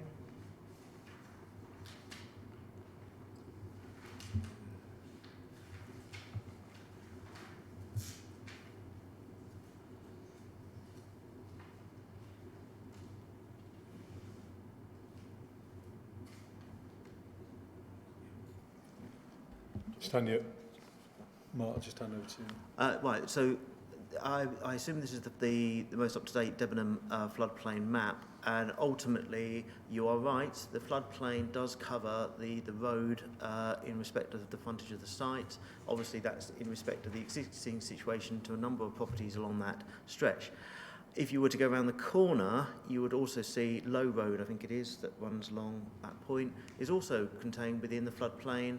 And of course that's in front of the two allocated sites within the neighbourhood plan. And that would be the access point likely to be put forward for that. We accept that there would be potential risk in respect of access and egress in respect of the site, but the flood, in terms of the sequential test of flooding, we are satisfied that the site in its entirety in respect of where the dwellings are to be placed are outside of the floodplain and out of risk. And on that basis, we've accepted the situation as it's put. Okay, no other questions. So I'd just like to say it's really nice actually to see some of the photographs you put in there, especially the superimposing of the buildings that are being proposed, because I'm pretty sure it allows us to better understand the situation, which allows us to come to a sensible decision as we move on through debate. Without further ado then, we'll have the parish councillor, which is Mrs Dina Bedwell, if you'd like to come up please. Thank you.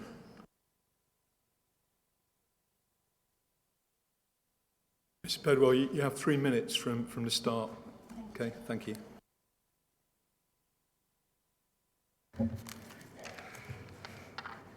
Good morning, Chairman, councillors and officers. The Parish Council held a very well attended extraordinary meeting to consider this application. The depth of feeling was such that those who couldn't attend made sure their written representations reached you and us. In our recommendation for refusal, which we hope you have all read, we have referred to the policies we believe it to be against. To spend 6 years preparing an excellent neighbourhood plan, to then see those policies ignored or their true impact dismissed, would be unacceptable. The officers' arguments may seek to minimise the impact of this development on our parish, but we can assure you nothing will mitigate our parish's disappointment with this planning authority should you move to its approval. An amended version of the original application was received on July the 18th, and although we can see that number 5, number 6 and number 7's positions have been rearranged, all this achieves is smaller gardens and a decrease in proximity of dwelling number 7 to number 3 Cherry Tree Close of 2.3 metres. Parking provision remains inadequate, and we struggle to understand the lack of objections at this later stage from Suffolk County Council Highways. The officer's assertion that this amended plan addresses the concerns of residential amenity is outrageous. We hope the reviewed plans would take into account the major contributing factors to the objections, but they simply haven't. It is also worrying that although the deadline for comments was August the 31st, the officer's recommendation was published the day before, which denotes a total disregard for all comments received afterwards. The proposed development does not conform to a number of neighbourhood plan policies, particularly DEB 2E, which states that the replacement of existing dwellings and subdivision of existing residential plots and gardens must not have an unacceptable impact on the amenities of neighbouring occupiers. The height, scale and density of the scheme being located on a high ground that sits above surrounding properties is unacceptable. The proposal would result in a significant loss of residential amenity for those properties and would undoubtedly affect residents' well-being. We find the officer's comments on page 282.64 quite staggering in their insensitivity to the very close neighbours on Cherry Tree Green. Furthermore, to say that this is not an unacceptable outcome in an urban environment where residential intensification is anticipated is simply appalling. Debenham is not urban, it is not a town or a city, it is a core service centre, yes, but it remains a village and one that wishes to be at ease with itself. We appreciate the need for sustainable housing and the potential of this site, but for sympathetic, size and density appropriate and access safe development, which this is not. The 23 residents who attended our meeting were strongly against it, as were all voting councillors, the many residents who wrote in to us and the 9 that have written into you. There is not one letter of support on your website. Mid-Suffolk District Council benefits from a 5-year housing supply. Mrs. So there Bedwell, is no longer... I need you to summarise. I'm sorry, 3 minutes goes really quickly. There And you're is doing no a really good longer- job. Thank you. There is no longer a frantic and often detrimental need to always decide in favour of sustainable development, particularly when the proposed development goes against so many policies and the further application of 24 dwellings is already on the pipeline for a nearby neighbourhood plan approved site. Thank you, Which will be did really considered well. by you. Thank you. Thank you. Have any of the committee members got questions for the parish councillor? No, Ms Bedwell, thank you. Thank you. We'll now hear from an objector, and this time it is Mr Yeldman.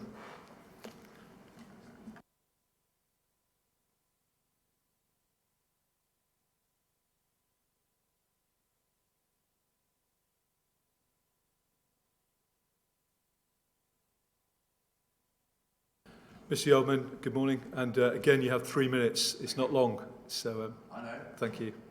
After you.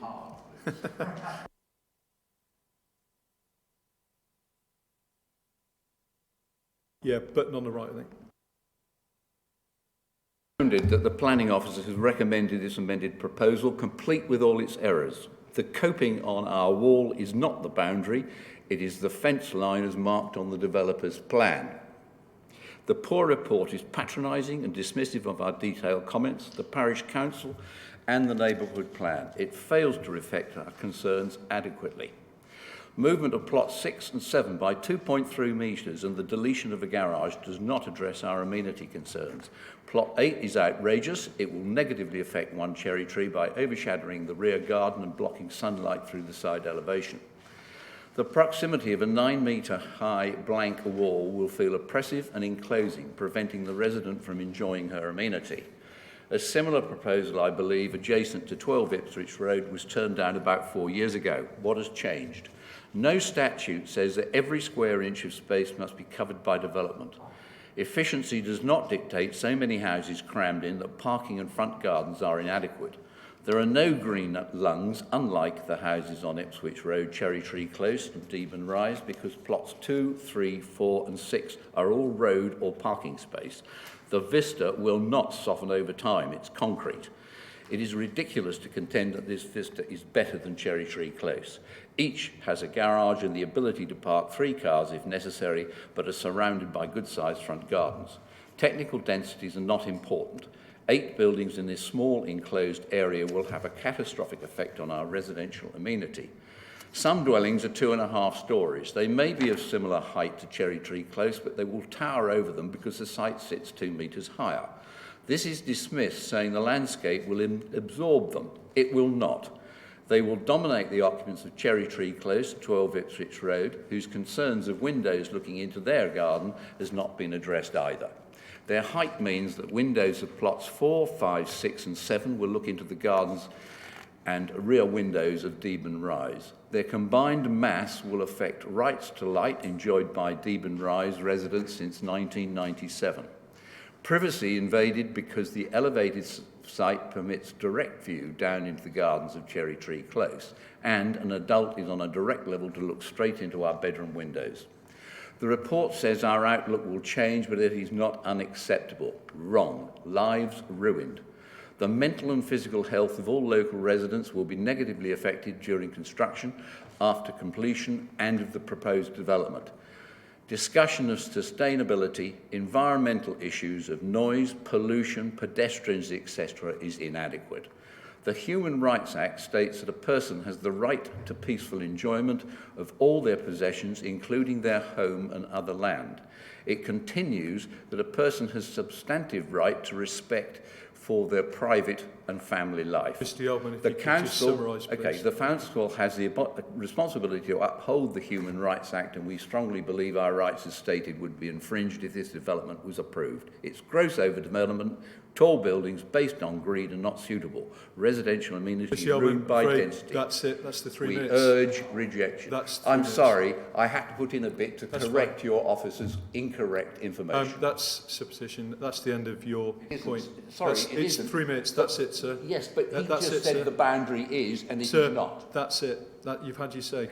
That's He is it. incorrect. You've had your say. That's it. If you'd like to leave the seat, You must unless not any work on- officers, Okay, fine. You have must any not committee work- members got any questions for the objector? I've got one, and it's just a point for the committee, and that is, obviously, there is no right to light. When we come on to amenity, we'll discuss that later in debate. I just want to make that point clear. Thank you for your time. There are no supporters, so we'll now hear from the agent, which is Mr. Smith, please.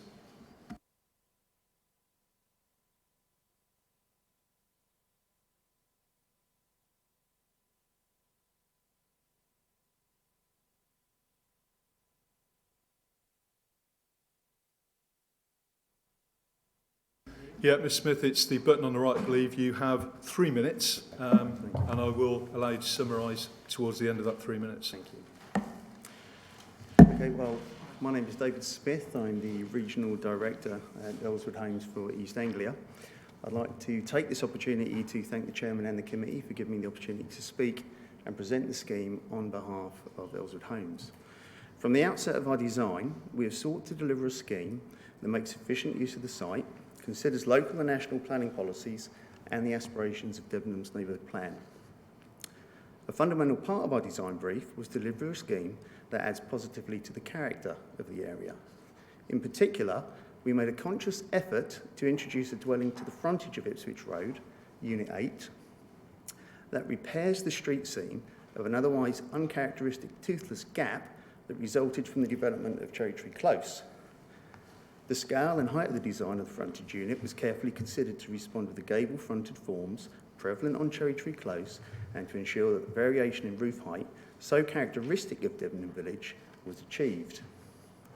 Setting its position well back from the frontage, we also wanted to ensure that despite a modest height difference, it would not appear unduly prominent or dominant in the street scene relative to the large properties on Cherry Tree Close. Careful consideration has also been given to the neighbours, and particularly those living at Cherry Tree Close, who currently lack an adequate level of privacy from 10 Ipswich Road. Our scheme helps to eliminate the privacy issues that exist from the window aspects inside the main living area and from the northern boundary of the garden. Having already incorporated improvements that we discussed during the pre-application process, a full review of our scheme was performed by the case officer, which also included visits to the site. Views on how best to resolve the prevailing concerns were discussed, and ultimately our scheme was further improved through the adjustments to the position, eaves, height and roof form of Units 6 and 7. This ensured that the scheme would not have an unneighbourly, overbearing or overshadowing effect on the neighbours of Cherry Tree Close. We are confident that the proposals being reviewed today not only meet all the technical requirements, but also ensure that the amenity and enjoyment of the neighbouring properties would not be harmed. We would like to thank the case officer and consultees for working with us in a collaborative manner and in the spirit of national policy to deliver what we believe is a scheme that successfully responds to the relevant policies, respects our neighbours and the character of the village. We are pleased to receive a positive recommendation which reflects the proactive approach taken. We hope the committee will feel able to support the officer's recommendation to approve our application and deliver much needed housing in a village with one of the best high schools in Suffolk. We are keen to continue working with Suffolk and hope this will be the first of many successful applications. Thank you for your time. If you have any questions, I remain at your disposal. Perfect timing. And do any of the committee members have questions for the agent? Thank you. Okay.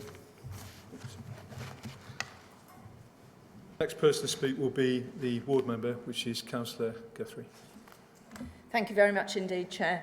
I would point out that I have only met the applicant and developer for the first time today, but I've met many residents adjacent to this development and up and down the village and the parish council, of course. I do hope members have had the opportunity to look at the very many well thought out, considered responses, in particularly this overshadowing one that came along, and it was very helpful that the officer put that picture up for us. The developer commissioned a design and access statement, and the author, although trained in such matters, has only alluded to the Debenham neighbourhood plan, and along with the developers seem to have completely disregarded it. This report does contain factual errors. For example, 2.2 are affordable homes kick in at 10 properties, I believe. Also, it states that this area is noted for potential for allocation. It is not. Whilst many people have anxieties regarding doctors, schools and infrastructure, and many of those issues can be mitigated with relevant payments to appropriate departments, I have to take them into account. I know highways are of a great concern. The new exit will in fact make it a 5-ways junction. Could you just put that picture up? I don't mind not being on the screen. Would you like the photograph or the A photograph would be helpful, please.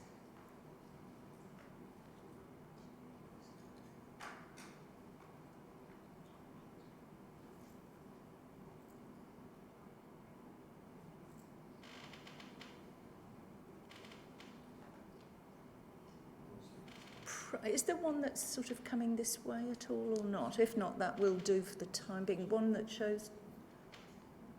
I can't remember what you've got about photographs. Maybe that one will... No. Yeah, that one will do fine. What you can't see there is where the car is.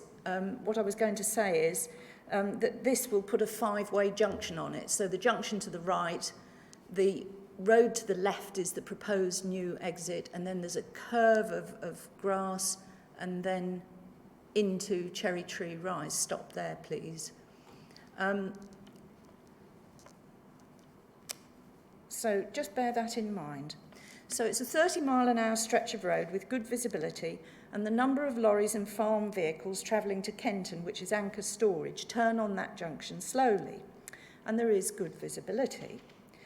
However, there's no footpath on this side, and to get to the footpaths on the other side, which isn't in the developer's remit to sort out the current problems, which is cutting them back and everything, if a footpath is put there on the left, it would have to go through Cherry Tree Lane to join up or cross over, and Cherry Tree Lane is a privately owned development, and they're privately owned roads. So that wouldn't be a through-way through for the general public.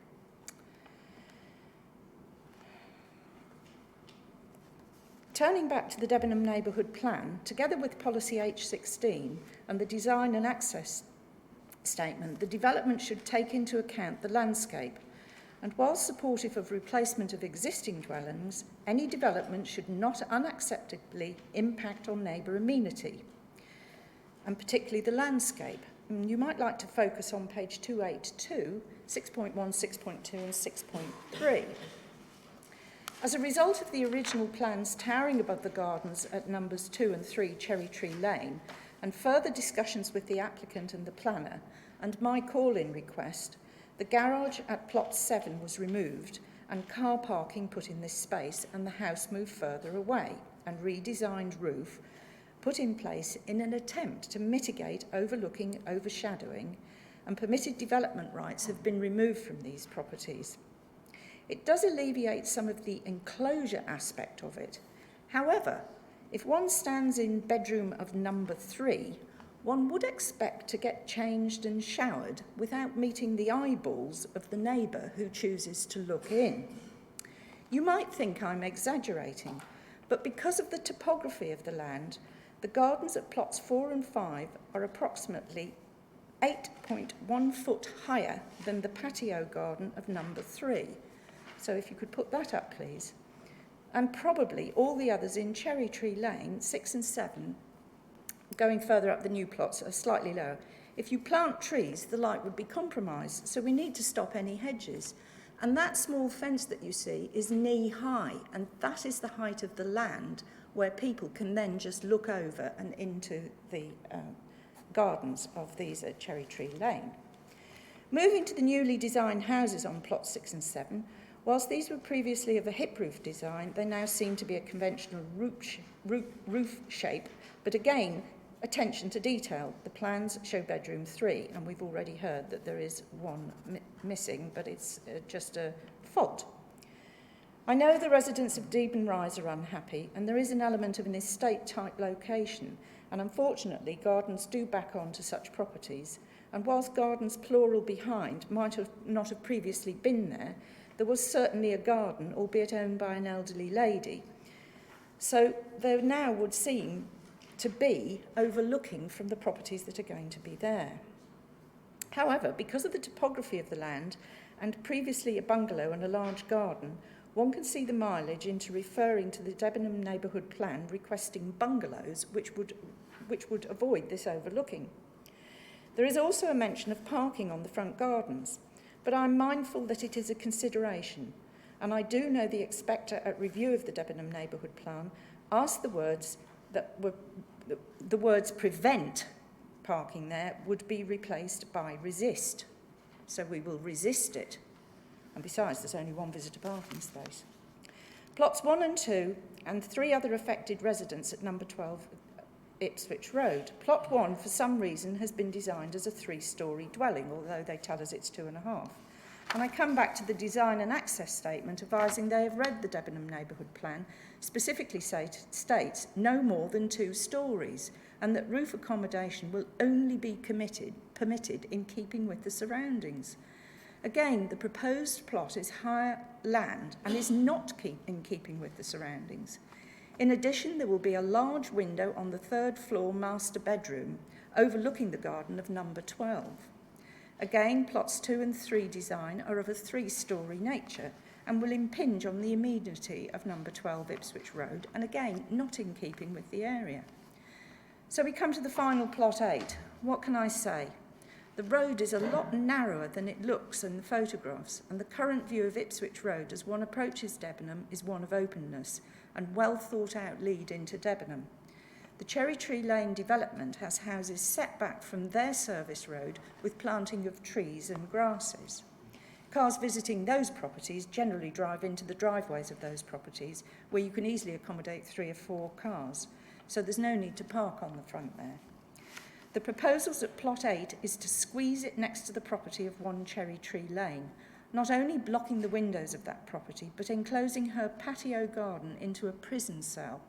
She will have to look out of her windows to a solid brick wall barely a metre from her boundary. It will block any morning light into both her house and garden and render her enjoyment of the garden impossible. Whilst the Debenham neighbourhood plan accepts windfall sites, and this is one, it would not be unreasonable to put some sort of development on here, but because of the topography and shape of the site, bungalows and less density, irrespective of the expected density on acreage, would be more appropriate. Debenham and those neighbours would be more than happy to work with the developer to achieve a good design and outcome. This application has succeeded in causing maximum upset when it could have been so much better. I urge members to refuse this application under the amenity policy H16, which was my reasons for bringing it to committee in the first place. And if they still feel at a loss, I would ask you at least to come and look at the site and the topography and all the problems of all 3 sets of residents which surround this site.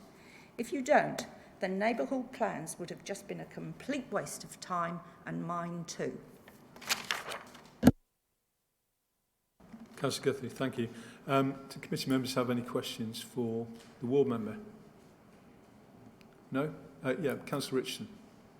Thank you. You referenced the fact that in the neighbourhood plan, I think they've asked that no 2.5 or 3-storey houses are built. Are there any of that sort of size in the sort of immediate vicinity of the development site? Councillor Gould.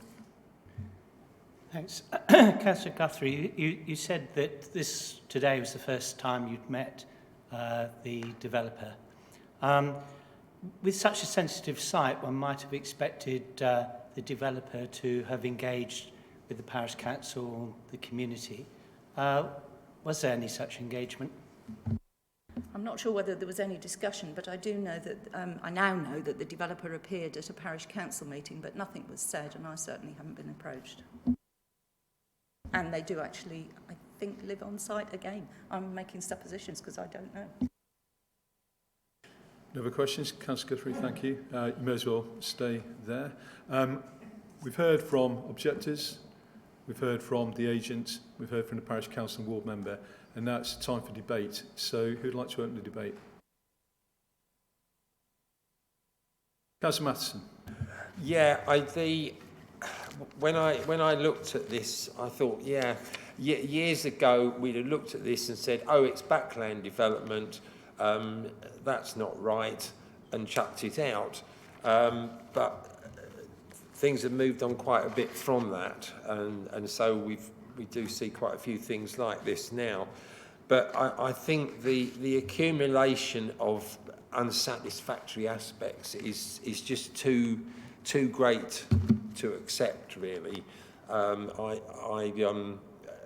think this need, which I said we need to work ourselves into respecting the neighbourhood plan as the most up-to-date policy in front of us, and the weight that we have to attach to that. I think that we're kind of on a learning curve with that at the moment.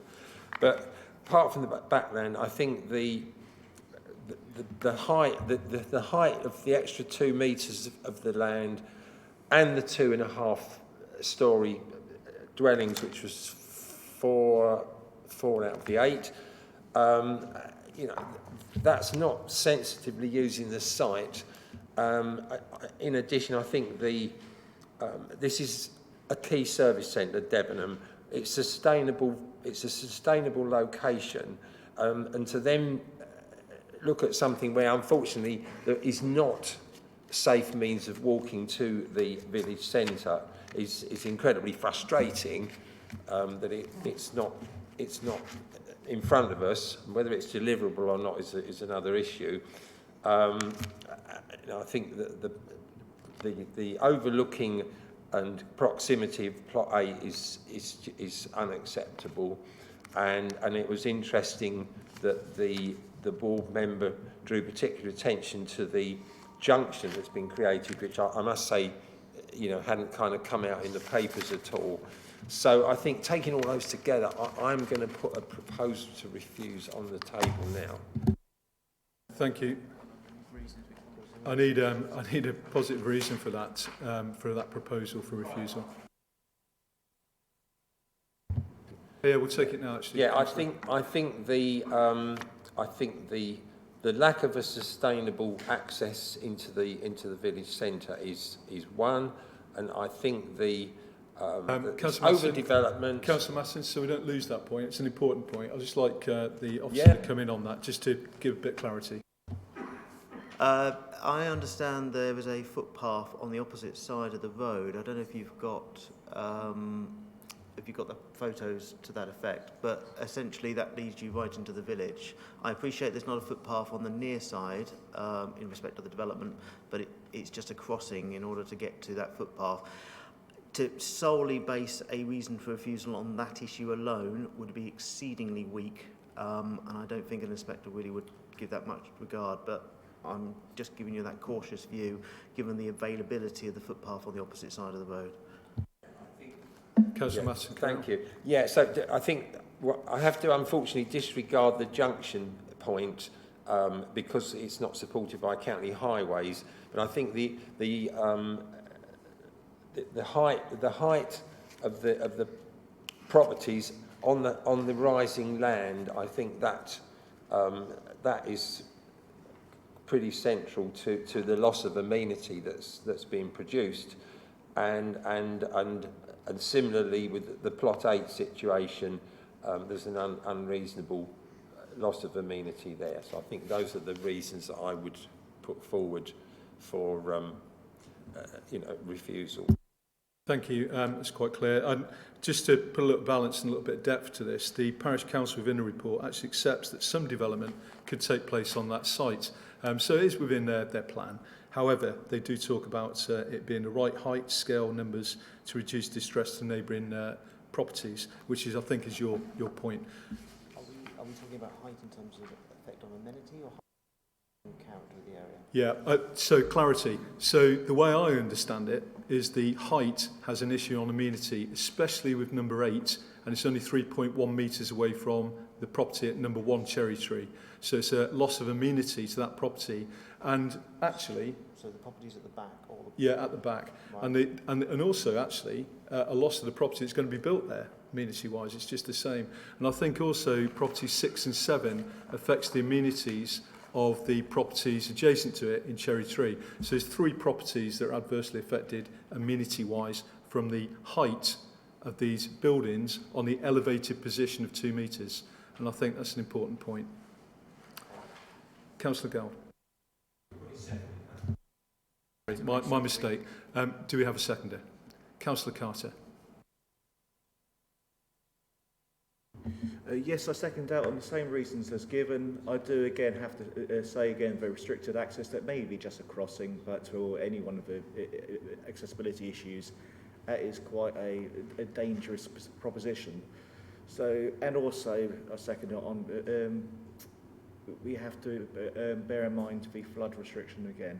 It may be other properties in it, but we're focused on the red line here and not other properties that have the same issue. That's quite important actually. The flooding thing is where it is, and there are other access and other roads that go through. We can't change that. So we are looking at the red line.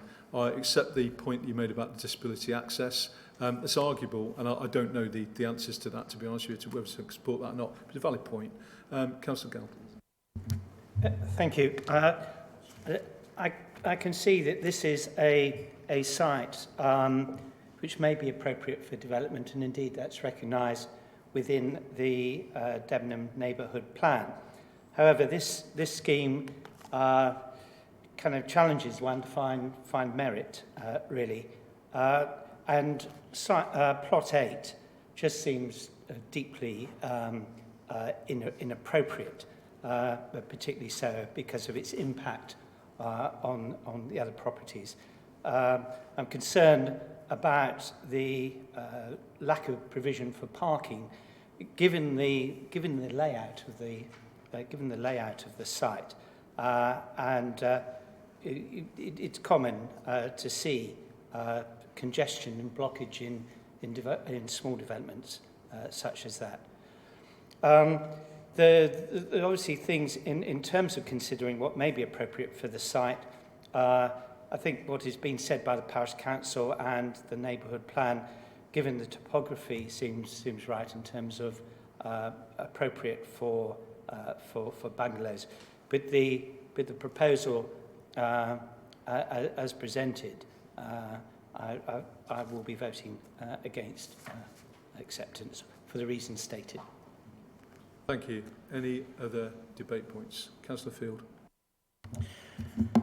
Yes, I think I too go with the thought that plot 8 has an unacceptable impact on the amenity of the adjacent building, and certainly doesn't gain very much itself as terms of amenity for the dwelling that is proposed there. So that seems sort of be rather shoehorned into the development. I find 6 and 7, clearly they've been moved somewhat. It seems to accept the point that they present an unacceptable overlooking of the gardens in number 2 and 3 and 1, we can see. Bearing in mind that the dwellings are situated on a 2 metre high platform. So clearly the changes there could perhaps achieve the right sort of result, but the change proposed is not sufficiently dramatic. So I shall certainly be voting to reject this. Councillor Richardson.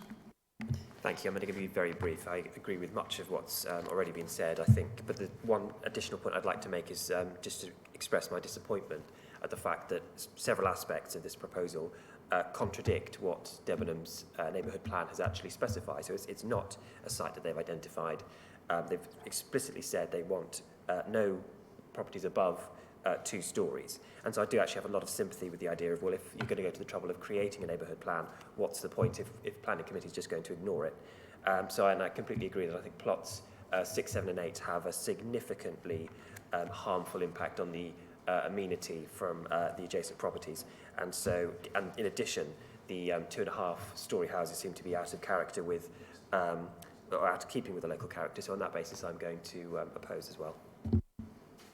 Thank you. And just for clarity on that, in the local plan, neighbourhood plan at policy 2F, it says new dwellings must be no more than 2 storeys with accommodation only permitting roof space, which is in keeping with surrounding properties and area, which it clearly isn't. So I think you're right, it gives great weight and therefore it can't be ignored. I'd also like to consider the point of Deben Rise actually and the effect it has on that, especially plot 6 and 7. I don't know if you've got any information.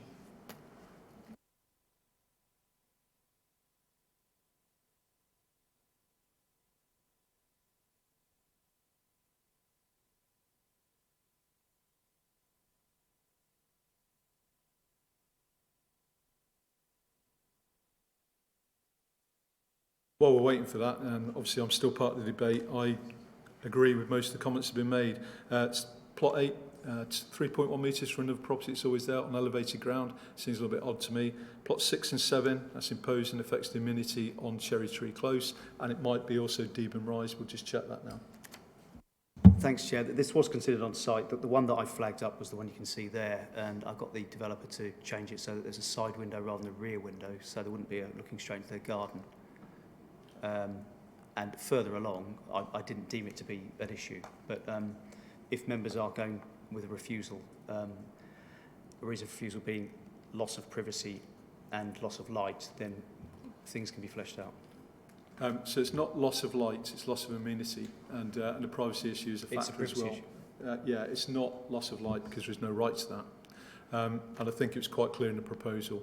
So, without further ado, unless anybody has any other relevant points to raise, we do. Sorry, we'll summarise from the officer, Mr. Pape, and then we'll go for a vote. So, entertain yourselves for a couple of seconds.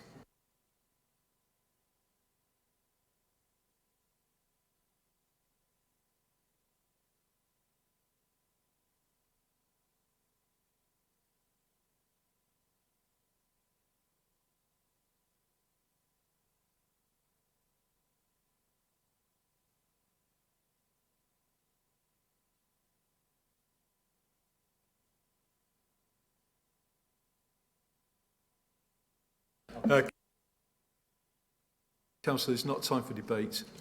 Entertain yourselves, not each other. Thank you. Mr. Pape, please.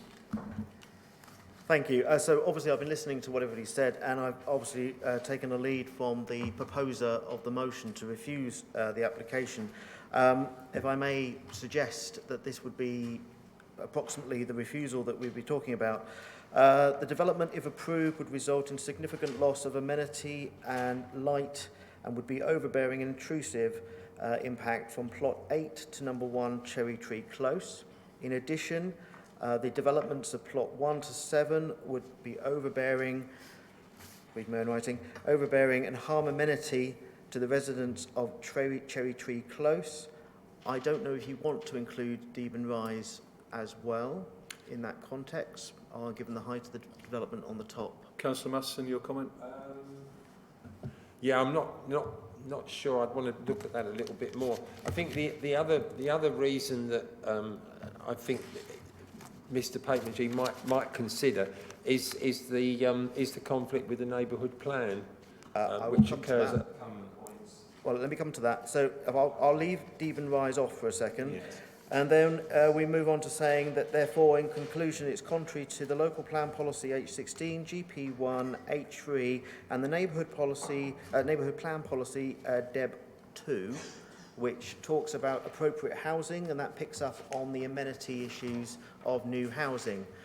If you want to add other reasons for refusal, the conversations have been around the design of the properties being above 2-storey.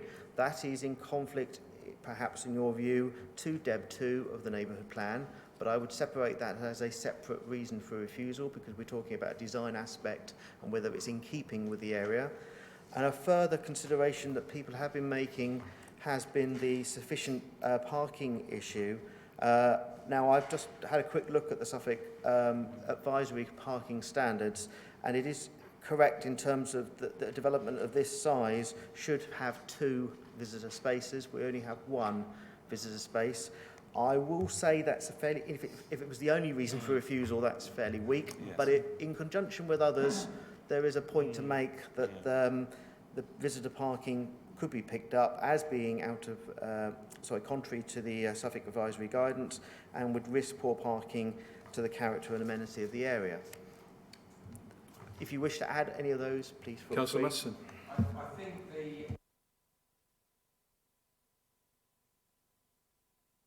if it is actually in conflict with county standards, it's a pity did they not pick that up anywhere?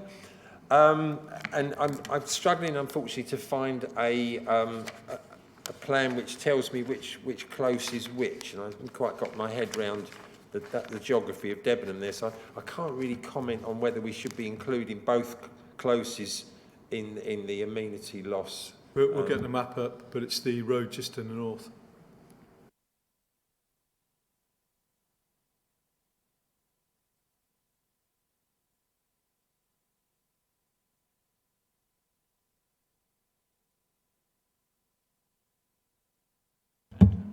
You just get a sense of a bit of Deben Rise there, actually. You can see the chimney to one of the houses back. So this is plot 8, roughly, looking north.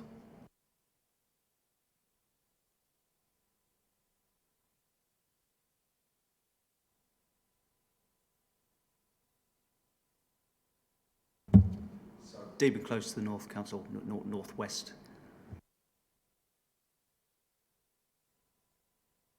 So in respect of Deben Rise, you've got 2 properties, almost 3 properties, that boundary the north side of the proposed site. And their proximity to this site is similar to Cherry Tree Close, although the proximity of heights is somewhat different. You obviously have the Cherry Tree Close that are a lot lower, and Deben Rise is essentially, I'm guessing, on the same plateau.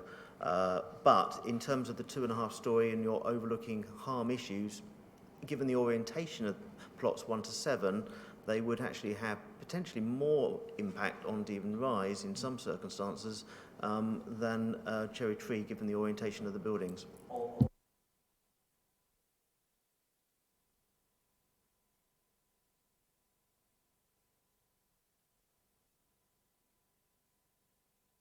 May I, sorry. So in effect, if I was to put the layout on top, you've got, because of the way the orientation of the proposed properties are, their windows are kind of probably more directly overlook the Deben Rise properties, but the overbearing nature of the heights of the buildings would probably have more an effect on the Cherry Tree Close because they're lower.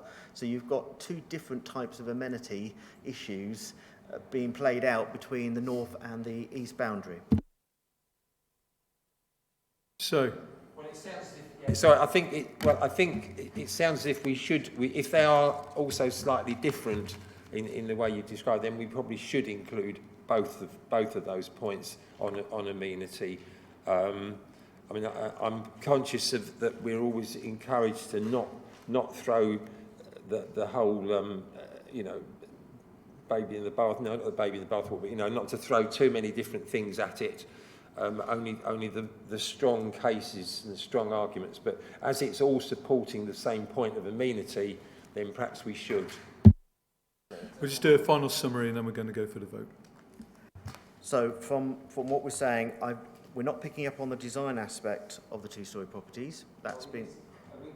All right, let me go... The 2.5 stories is an issue. Has that got to be described as design rather than amenity? Well, I picked up the amenity of the heights of the buildings, so the heights of the building causing the harm. So I picked it up in that context. The neighbourhood plan specifically says it only wants 2-storey with rooms in the roof, where it is in keeping with the area. And by in keeping, I'm assuming that means in keeping with the design aspects of that particular locality. So I'm assuming we're not going down there. We're just dealing with the amenity of the height of the buildings. Okay? Right, so that's gone. So in effect, I am just left then with, are we going to include the visitor parking? And you'll need your seconder to confirm this as well, obviously. Councillor Carter? Okay, thank you. So, on that basis, and you may need to officially do this, but the development, if approved, would result in the significant loss of amenity by light reduction, overbearing and intrusive impact from plot 8 to number 1 Cherry Tree Close. In addition, would be overbearing and harm amenity from plots 1 to 7 to the residents of Cherry Tree Close and Deben Rise, and contrary to local plan H16, GP1, H3 and Debenham neighbourhood policy 2. Furthermore, second reason would be development fails to provide sufficient visitor parking as advised by the Suffolk advisory guidance and would risk poor parking and risk to the character and amenity of the area. And that would pick up on policy T10, I'll put this down, and Debenham policy number 7. Thank you. Thank you. So we do have a proposer, we do have a seconder for refusal based on all the policy statements and the conditions that we've actually just discussed. Therefore, we will go to the vote. Is Councillor Carter wanting to speak? I just double checked that. Sorry. Councillor Carr? Yeah, you are second. Yeah, got that. Okay, so we are going to go to the vote for refusal for all the reasons stated by the officer in the summary. So everybody happy with those conditions? Those in favour of refusal? Unanimous. Refused.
Right, I think we're all ready to go. We've got a really big further thing to do, so can we move on to the next item, please, which is at Gislingham. So, Sean, we've got your delectations now. Off we go. Thank you. If I can just draw your attention to the fact that planning permission has previously been granted on this site. This application is just to vary the approved plans and drawings. So the principal and general considerations of this application are restricted to the scope of the alterations. They're summarised on page 113, if we're in the right order. Where the agent has submitted a summary of the planning changes. And that's a useful summary of the alterations. If I can just draw your attention to the fact that house type 1456, which in your papers talks about alterations to the headers, to the windows, that in fact is not now taking place. Overall, as I say, the alterations are detailed on that planning changes summary, which is quite a useful reference point. So if we just go through the slides, the site is in Gislingham, located to the west of the A140. I'm sure you know where Gislingham is. And the application site is hatched in pink to the east of the village. The parish church is to the northwest of the site, and you'll see two public footpaths crossing the site, and the little green circle towards the eastern boundary is a tree protected by a tree preservation order. This is the overall block plan showing the layout. As far as the proposal is concerned, there is an alteration to the width of the public footpath which runs along this northern boundary here, and a slight associated increase in the depth of gardens, so that the public footpath is 2.5 metres wide, which is quite adequate for such a provision.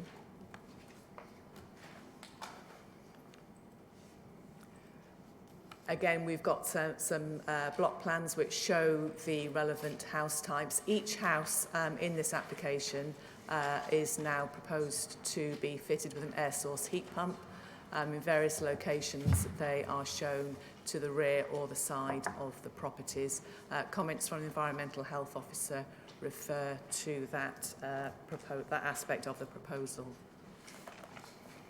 So this is just going through the layouts, indicating the different house types. The comments relating more specifically to the air source heat pumps are for these dwellings here, and the mitigation measures that were identified in the submission have now been incorporated, such that the sound levels should now be acceptable.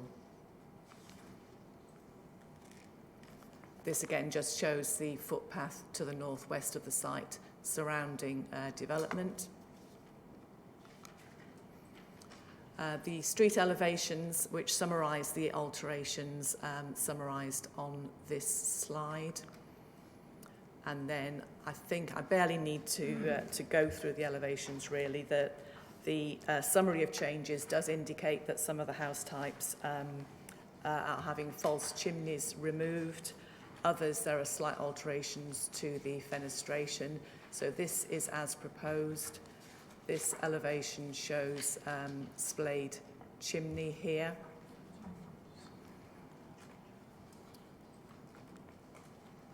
So these are the elevations as proposed.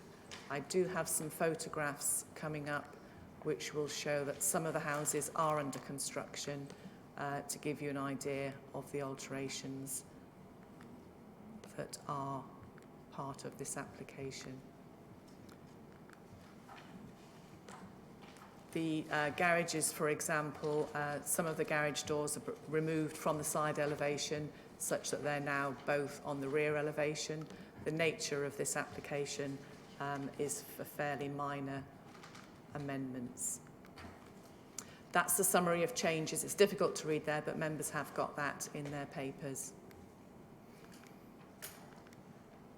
So this is the footpath. The gravel paving here has been put down.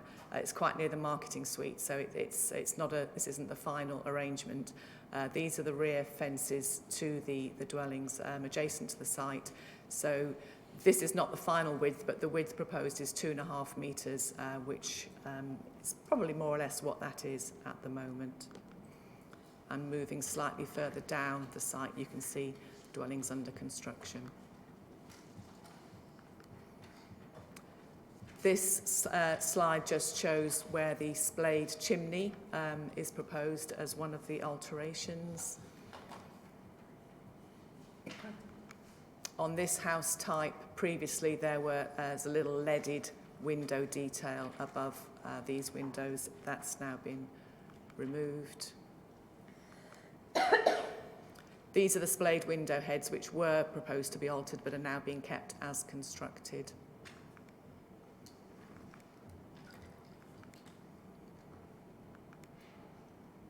False chimney removed from that house type.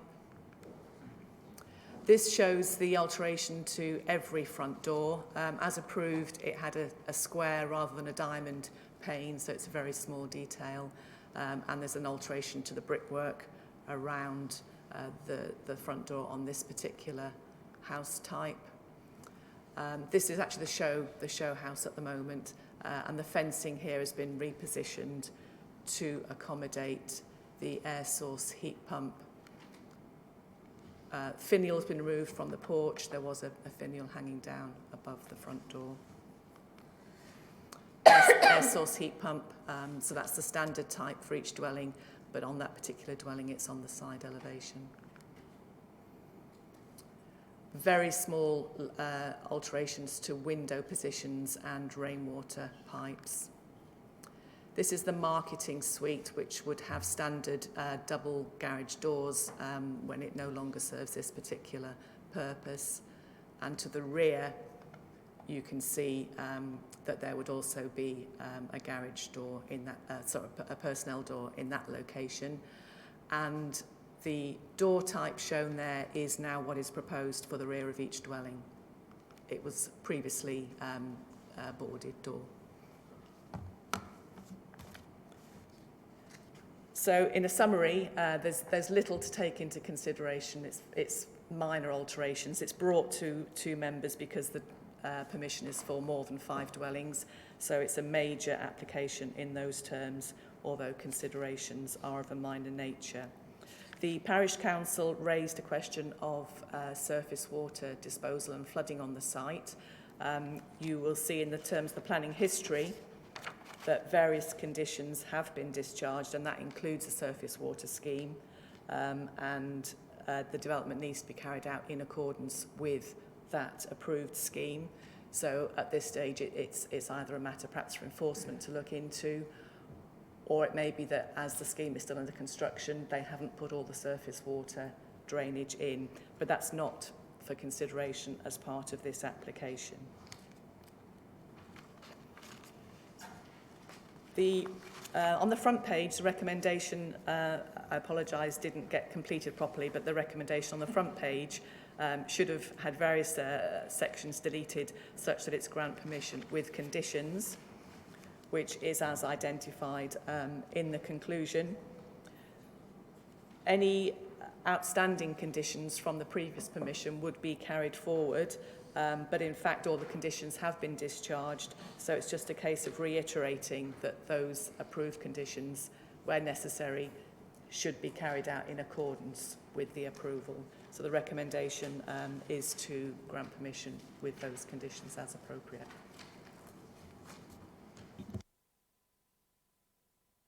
Thank you for that. Just before we go on, why was this all altered?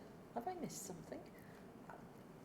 I think it's just various design details as development has taken place. They have altered some scheme, some aspects as part of a non-material amendment previously.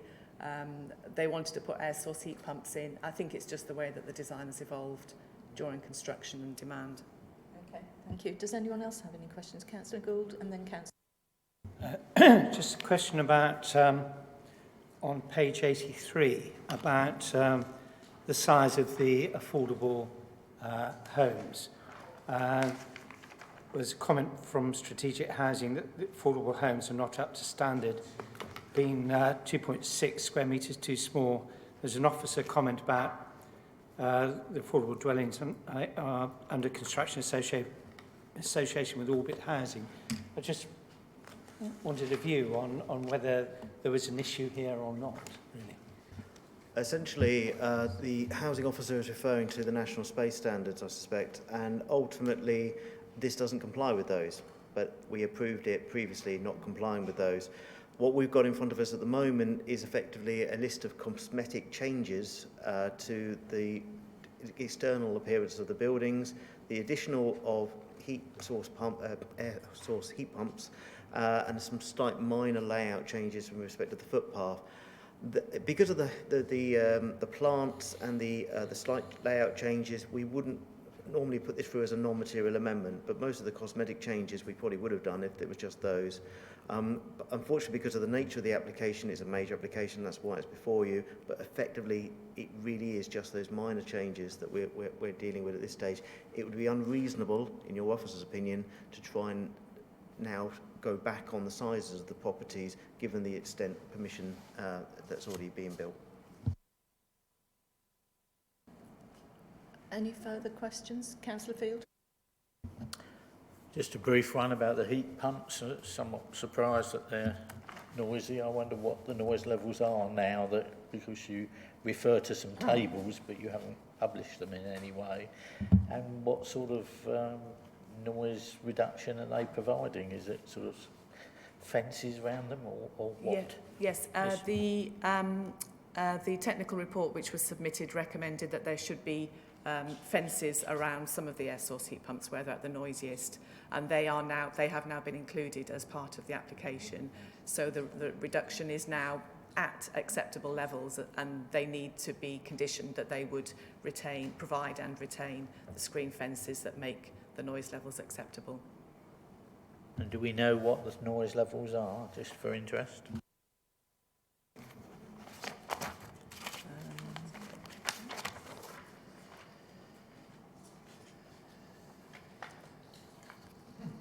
Just while the officer's looking for that, it would be acoustic fencing they put round, not just the little stuff that we normally I had do assumed that blows down. Well, it's described as a close-boarded timber fence. Whether that's acoustic fencing, I think it's just that a close-boarded fence is that. Yeah. I haven't got the whole table of calculations, but it is now in accordance with the permitted development standards. Okay. Any further questions? If not, I think we can sort of move on swiftly. Does anybody want to start the debate on this one? Oh, sorry, forgot the ward member. I'm trying to move on and move out. I do beg your pardon. I'm so sorry. Councillor, Ward Boys, please.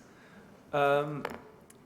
My understanding of this is that it is cosmetic changes. There appear to be satisfactory measures in hand to control the noise mitigation measures. The one point which was raised by Gislingham Parish Council was not strictly relevant to this planning application. It was about the adequate and permanent provision to prevent surface water.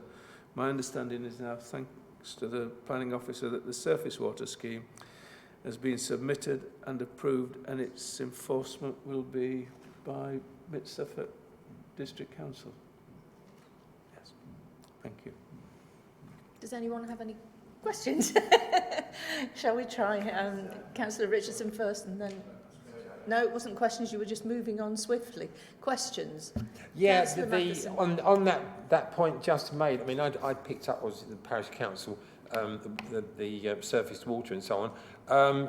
I thought what they were trying to find out was there was this conflict on page 83, where the county and the Environment Agency were sort of both not taking responsibility, essentially. And so to say Mid-Suffolk are responsible for enforcing it, I don't think that's what that was what was concerning.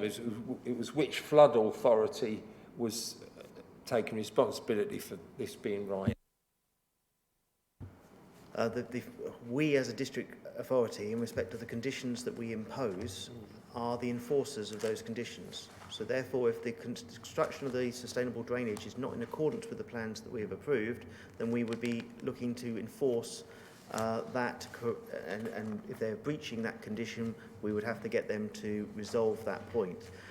The problem here, which I suspect the parish is picking up on, we're in the middle of a site being constructed. So whether all elements of the sustainable urban drainage have been put in place for it to work efficiently or not, I'm guessing is in the middle of a sort of a transitional moment. We will then allow, if need be, if the problem results and we can be proven it's part of the sustainable drainage system, we'll look for our enforcement team to take that further with consultation of our flood team, because obviously they are the experts in what works and what doesn't, and we'll take that forward on that basis. But we are the enforcers on planning conditions in that respect. Right. So I think we're now into debate. Please, I saw you did it again together. I think we'll have Councillor Richardson first. Thank you. I mean, I only just had a couple of comments that on the basis that we're looking at some very minor cosmetic changes which don't deviate significantly from the original planning application, then I'm just going to go straight forward with the proposal that we accept the officer's recommendations. And then Councillor Humphreys. Madam Chair, simply to second the proposal. Thank you very much. Well, unless anybody particularly wants to speak, I think we've had a good reason for it before us. I have a proposer and a seconder. All those in favour, please vote. And we are unanimous. And thank you very much, Councillor Warboys. You can join us back again now. Thank you.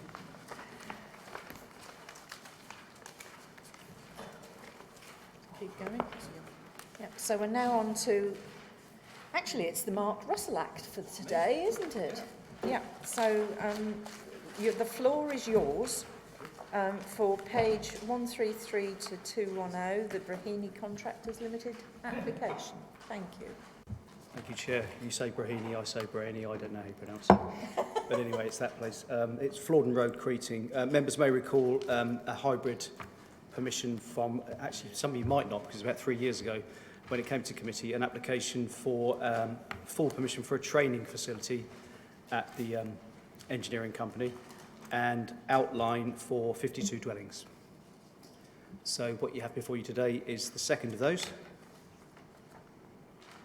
Just to remind you where the site is, it's in the parish of Creeting St Mary, but actually not very close to it. If I come out a little bit, you'll see the flood map there. Actually, we'll see Needham Market in a minute over to the left. Give you some indication where it is. So Needham Market's just over to the left, the southwest there, and Creeting St Mary proper is over to the north, but quite some distance. The permission was given on the basis that the employer would stay local with its training facility. So that was how that was all done back in 2015.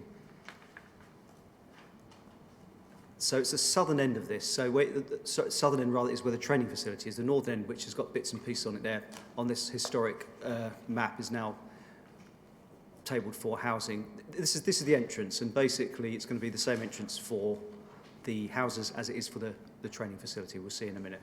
Just going up and down Florden Road. You get a picture for it.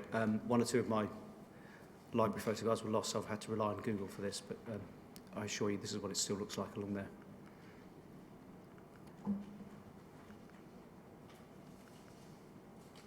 Okay, so to the proposal itself. So the buildings on the red are those relating to the engineering side of the company. That's Brahini over on the right. The training facility we're talking about is the one up at the top right there, up in the north east of the site. Now, I'm just going to explain, and I've made this clear to the chair already. There was a slight glitch in one of the plans.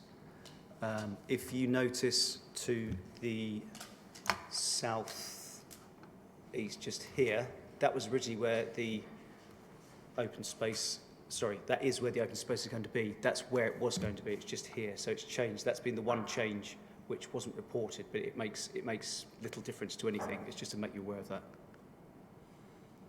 That's the first floor plan.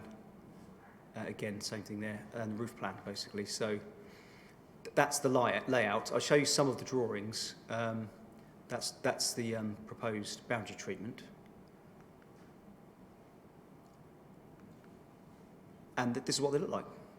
There's a palette of houses. There's lots of slides here, and I've been asked not to show too many because you get a good flavour from the first few what we're looking at here. And it's a good, honest, fresh palette of design forms that are traditional in many ways, but a lot cleaner as well, uncluttered with chimneys and bits and pieces like that. So, in a nutshell, as I speak, I may as well spin through them. The proposal is one of those rare sites which doesn't really excite any immediate interest because it's not really got much in the way of neighbours.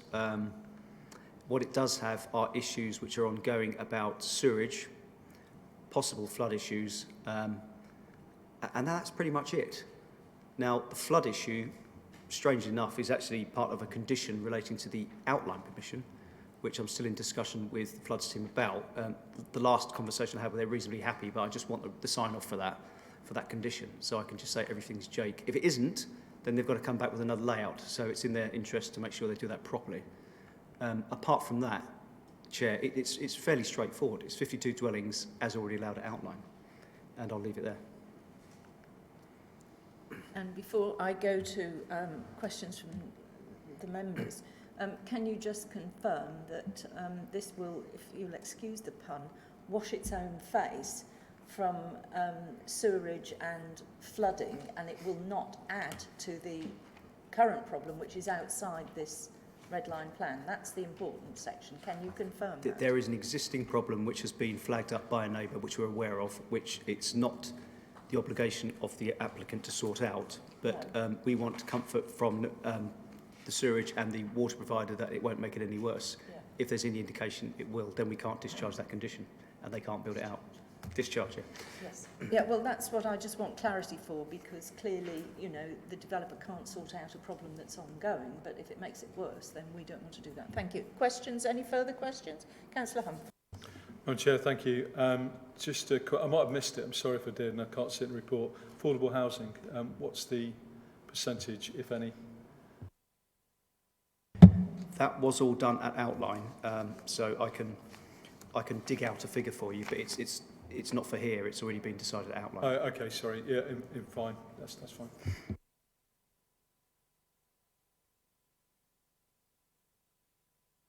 Any further questions? Yes, sorry, Councillor Field. Yes, page or slide 9, that's page 151. I was just a bit unclear about the acoustic fencing or whatever that's proposed on the A14, which is just over the back, is moderately noisy, I believe. And this plan left me in some doubt as to what was being proposed, so whether it could be explained in a little detail.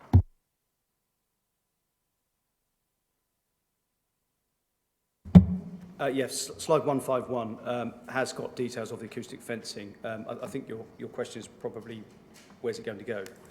Is that? Is it going to be somewhere where it's going to do something? I'm just going to check the outline permissions. I think it's all covered in that one, please. I don't quite remember our debate at the outline.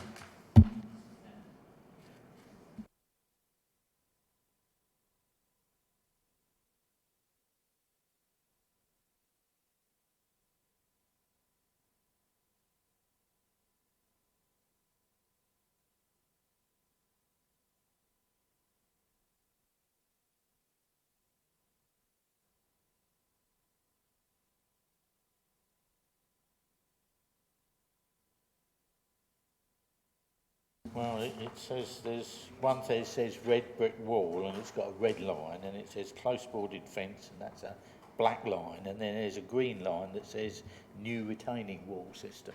Wasn't quite sure whether I really understood. Would it be fair to say, Mark, that there are 3 aspects of the acoustic thing? You know, like you've got the brick wall, the fence, and... Yeah. This is another one of those conditions from outline. So condition 21 of outline says basically details of the attenuation bund, acoustic barrier, etc. need to be submitted. So again, we've got it here. We've got some indication what it is, but it's part of the submission of the condition. You won't approve it unless it's acceptable. Yeah, it's possible that we say yes to the outline, if something crops up in the conditions that they're a bit stuck and have to come back and do another outline. Sorry, if I may just draw members' attention to page 151. Ultimately, what you've got is a development that is cut into the site. So you have a retaining wall along the northern boundary of the eastern boundary of the site, and that obviously is in a correspondence where the main road is. You then have retained trees and other bits and pieces within that, before you then have a series of fencing that's part of this bund that's proposed. I would probably suggest to you that that's quite significant in respect of possible barriers to noise, certainly more significant than most along Stowmarket. Councillor Richardson. Thank you. I just had apologies if I missed this, but I'm reading on page 139 under design and layout, paragraph 5.9. It says some of the dwellings are bungalows, but most are 2-storey. Do we know exactly what the breakdown is between the number of different storied houses? I'm sorry, Chair. I didn't catch all of what you said. My hearing's not too good. It's not your fault. Could you just repeat that? Apologies. This might be something that was done at outline, so apologies if that is the case, but I just wanted to know if there's a breakdown of the number of bungalows versus 2-storey properties, because it makes reference to there being some are bungalows, but doesn't give an exact figure.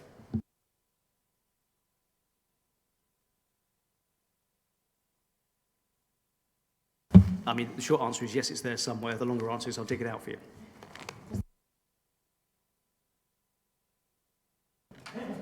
Right, so he will look that one up. Councillor Matheson, can we just let the officer just answer that question first? Sorry. I mean, I presume it's a question, so he's busy doing something at the moment.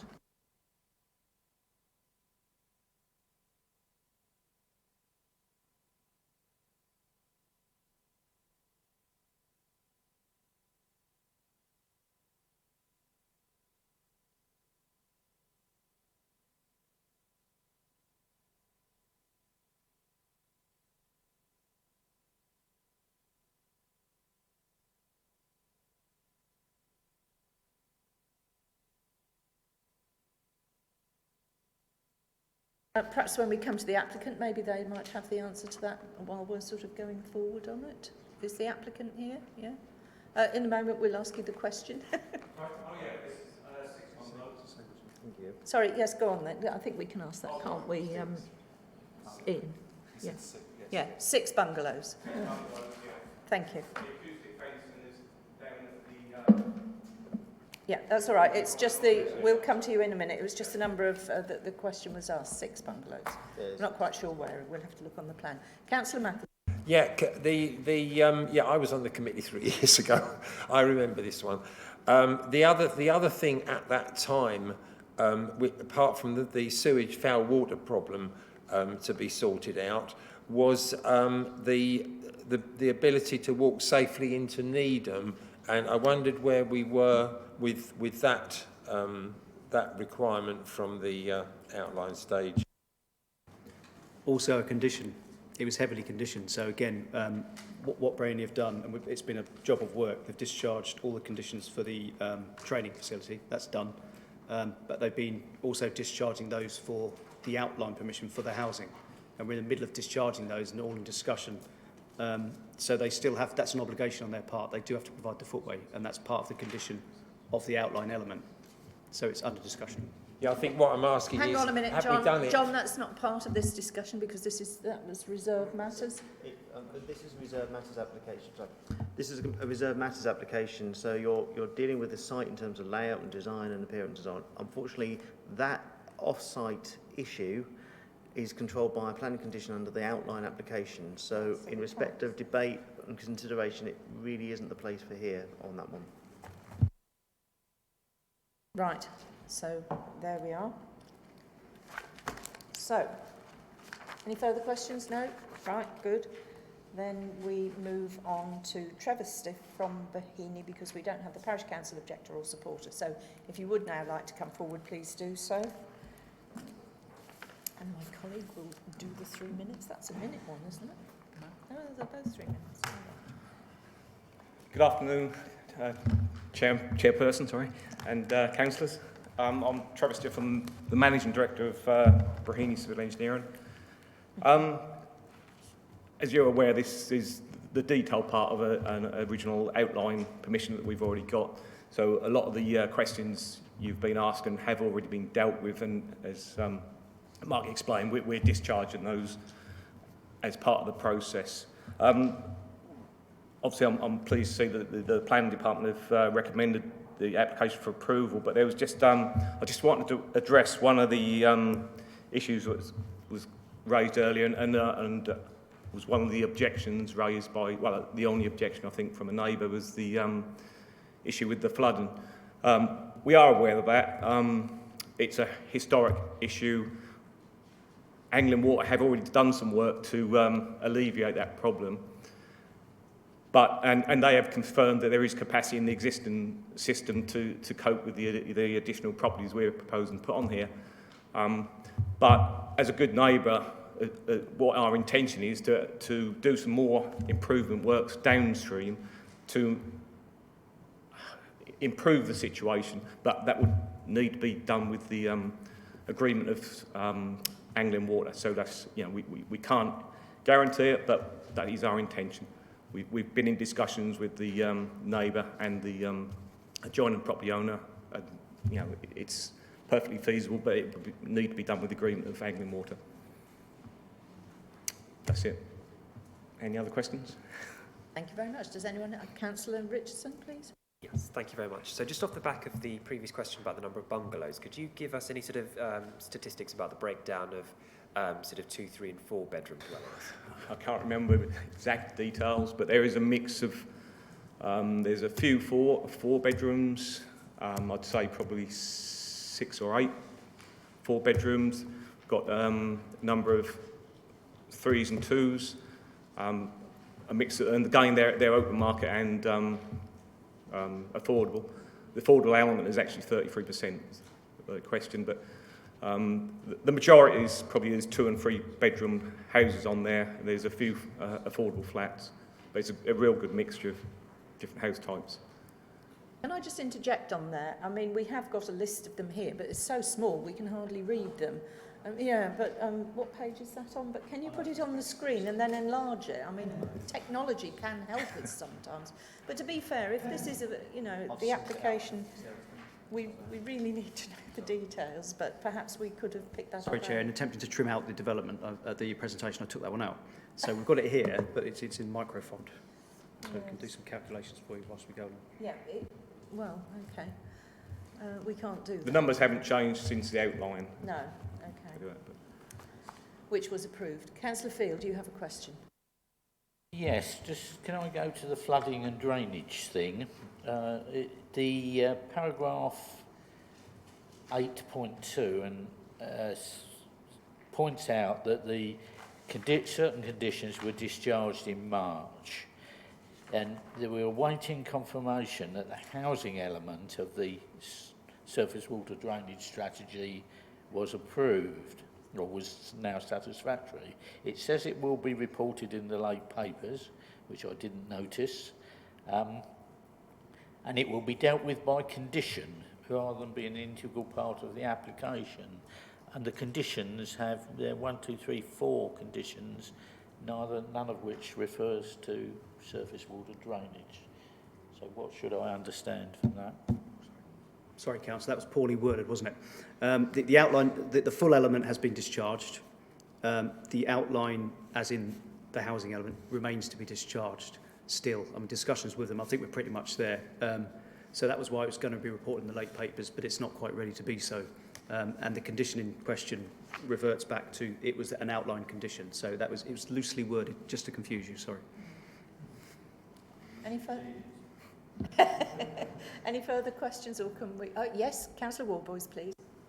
Looking through this, there's a sort of extensive analysis of your proposal by Suffolk Constabulary. Yes, I've noticed that. I've never seen that. And it's recommended that you seek secure by design national building approval. Will you be going down that route? That's the first time I've seen that actual report from the Suffolk Constabulary. I'll obviously pass it on to the architects and see if they can accommodate it. It seems like it's positions of windows and some of it is stuff that we can probably accommodate. But I can't say we could accommodate everything, but I'll pass it on to the architects and see if they can incorporate it into the design. Right, any further questions? If you'd like to press the button off and return to your seat, thank you very much indeed. I just have a paper from Councillor Norris. I don't have anything from Councillor Stephen Phillips, the ward member, but Councillor Norris has said, Gendon, I'm unable to attend the meeting on Wednesday. Please accept this email as my comments as ward member. Whilst I appreciate that this application is in respect of reserved matters relating to outline application 418815, which was granted permission on the 8th of the 4th, 16, and therefore the principle of development has been established, I have 2 primary concerns, namely foul water and surface water disposal. The Anglia Water consultation on pages 135 and 136 of the papers appears to be the nature of a qualified response. I would prefer to see their recommendations clarified and highlighted within the conditions on page 141, paragraph 210, particularly with regard to the sewerage problems reported by a resident on page 136 under item B, representations. Connectivity, Floridan Road is quite narrow and winding, with a few footpaths along its length. Paragraph 43 on page 138 states, in wider highway terms, a footpath linking the site formed part of the planning permission 4188 and has as condition 10. Prior to the commencement of development of a scheme, including a timetable for the provision and adoption of a footway, shall be submitted to and agreed in writing by the local planning authority. The submission of these details will need to be agreed by condition before any work commences on the housing phase. End. I would suggest that this needs to be reiterated in the conditions listed on page 141 of the recommendation. Well, we've already covered the sewerage aspect of it. Yes? Yeah, I agree with that, Chair. It's another one of those, it's in the outline, but it's another one of those things we've been trying to sort out under conditions. So, to make Councillor Norris content it's being treated seriously, we could put an informative reminding the applicant of those matters. Just to remind them of the matters, that would be comforting, I'm sure, to the board members. And we've got some figures for you here. Thank you, Robert. Better eyesight than mine. The market housing is 9 times 3 bedders, 9 times 4 bedders, 6 times 5 bedders, and the affordable is 4 times 2. Thank you very much for that. Right, we're into debate on this one. Who'd like to start? Councillor Humphreys, I think we'll go. Madam Chair, thank you. So it's a brownfield site. The MPPF says we give it real weight, which we're going to, I'm sure, to develop this particular site. I think the design looks good. The houses are a fair mix there. People might put their heckles up at 33% rather than 35% affordable housing, but of course the MPF allows this for brownfield sites. I think 33% is pretty good, given the site constraints. Flooding has been dealt with by conditions and surface water. I can't find any reason to not approve this, and I'm minded for approval. Is that your recommendation? To move things along, I propose approval as laid down before you with the conditioning note that you've just mentioned. Thank you. And Councillor Gould? I'd second that. Thank you very much. Do you wish to speak at all to it? No. Thank you. Does anyone else wish to speak on it? Councillor Matheson?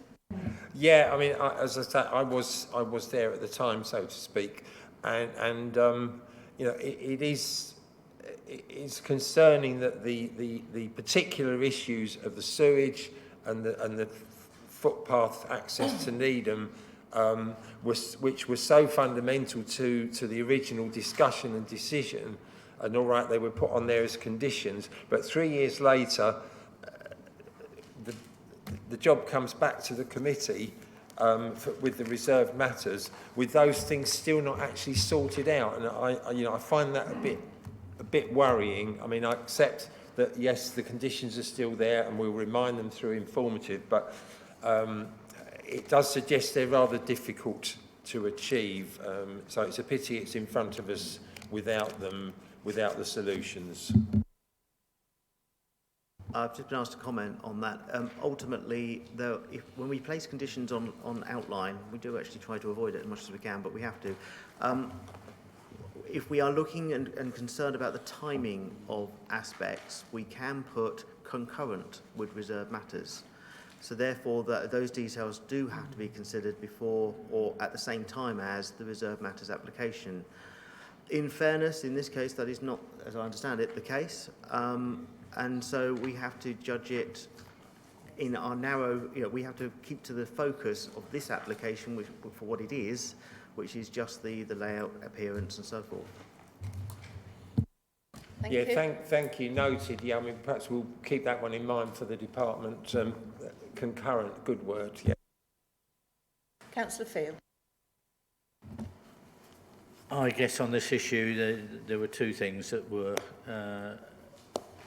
of great concern, I think, at the outline stage, and my views, they were the acoustic fencing, the ensuring that residents don't suffer high noise levels from the A14, which I hear from a distance of about 1.5 miles. So a few hundred yards or a couple of 100 yards is probably quite significant.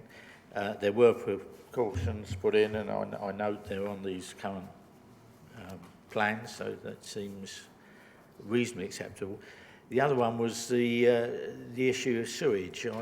As a councillor elsewhere, I've had to get the Environment Agency to bully Anglian Water into doing things. I do take the applicant's comments that they're, as good neighbours, going to do what they can, and I guess there is no option but to put trust in the applicants in that way. So with those reservations, I think I'm happy to support this recommendation. Yeah, well, I've got a proposer and a seconder, so if we don't need to labour the point on this anymore, all those in favour, please vote. 1, 2, 3, 4, 5, 6, 7. And those against? Or have we? Oh. Shall we take the vote again? Let's go again, Chair. Right. All those in favour of the recommendation, please vote. That's Right. unanimous, Chair. We are unanimous. Thank you very much.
We can resume now, so we're all back. Thank you very much indeed. So we'll go to the last case today, thank you, on page 211. And it's Mark again. Thank you, Chair. Hello, everybody. Good afternoon now. The last item we have before you is outline housing application for 28 dwellings on Laxfield Road in Stradbroke. This little wedge of land here. This is allocated in the Stradbroke local neighbourhood plan as well. In terms of any constraints, there are few. I would, however, draw your attention to the listed building just here. and that is referred to in the consultation response from Heritage coming up in a moment. Just to give you an orientation of what we're talking about, the housing to the left, road to the south, and to the north west are allotments. I've drafted in there roughly where the access is going, and just to clarify at this point, this is an outline permission application, and only access is sought at this point. Just to give some orientation, the site is on the left, and you can see already there's a footway which is the other side of the trees, which is used and will be linked through from the site. An indicative site layout has been submitted, but be reminded, of course, that it is only access that is going to be given permission today, if you do indeed grant permission.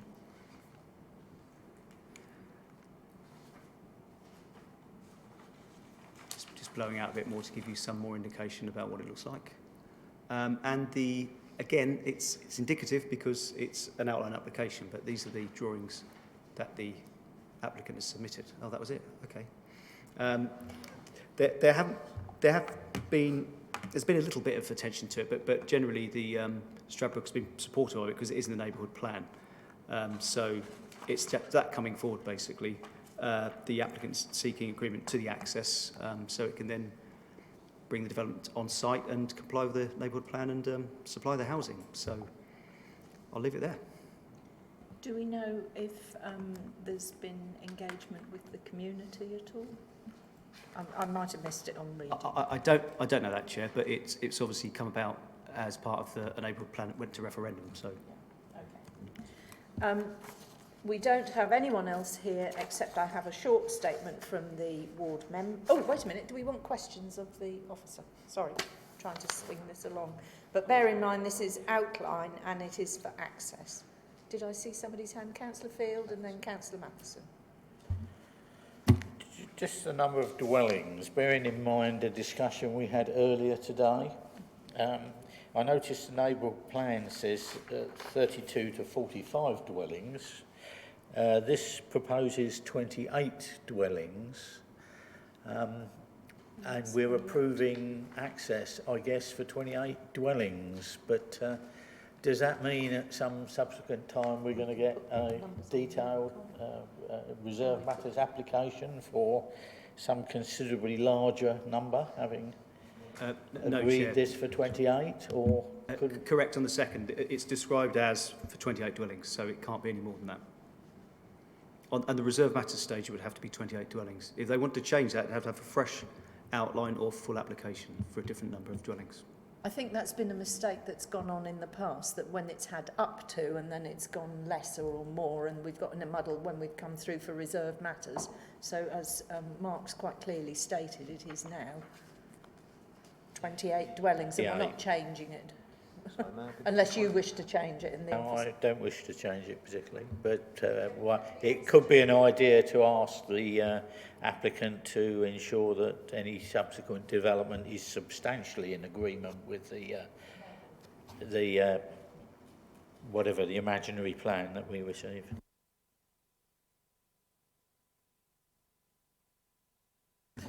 So if I may just add, so this application is 28. There is nothing in the planning legislation stopping anyone else putting another planning application in for more or less. We then have to consider that application on its own merits, similar to what we did on item 1 earlier today. But a reserve matters application in association with this outline application can only be for 28 houses, just to clarify that. Any further questions? Did I see a hand? Councillor Matheson, wasn't it? This is for questions for the officer. Yes, I remember that. Does that land have any significant slope in any direction? It does, Councillor Matheson. Thank you for pointing that out. If we could just look at the presentation, it does slope up. It's possible to look at the photographs. It slopes up from the road, basically, up northwards. Up north. Yes. So it's a south-facing aspect. From the south to the north, it slopes upwards.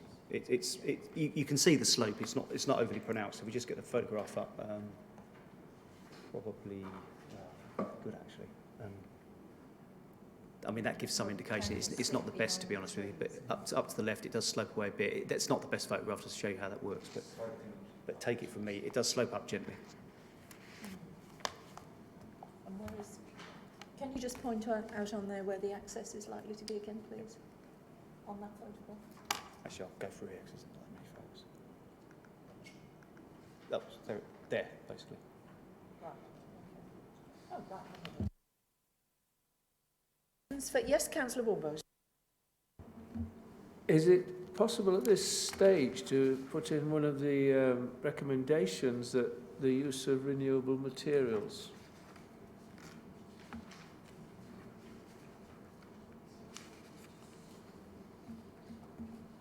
I'm getting in my ear, you can, but what do you mean by renewable materials? In the sense that we looked at an earlier plan at Stowupland which commented that I could just remember that the development was using energy efficiently and had put in place measures to above recommendations, but hadn't been using renewable materials in terms of building materials. This would lower its carbon footprint. There's not really a policy to support that, Councillor. That's the problem we have. There are sort of vague statements in the MPPF, but were we to insist on it and the applicant appeal the condition, I don't know what we would say. So at the moment they're saying there's no policy or anything that we can back that up on. Can we put it as an informative note at this stage? Is it of any value?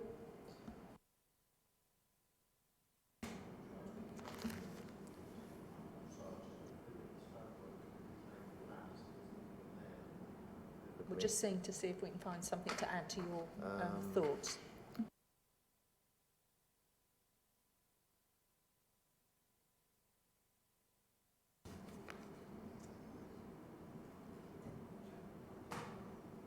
I mean, it's just a thought that the local plan's out for comment, public consultation. You might want to consider doing something along those lines in there. Well, there is a passive house design. There's passive house design. I'm sure I will. I just thought that it might be possible to... Yeah, but if we haven't got anything in place now, we can't sort of impose it. John's just having a look to see if there's anything in the neighbourhood plan which might help. Thank you. Yeah, well, they do go on neighbourhood plans. Here we go. Right.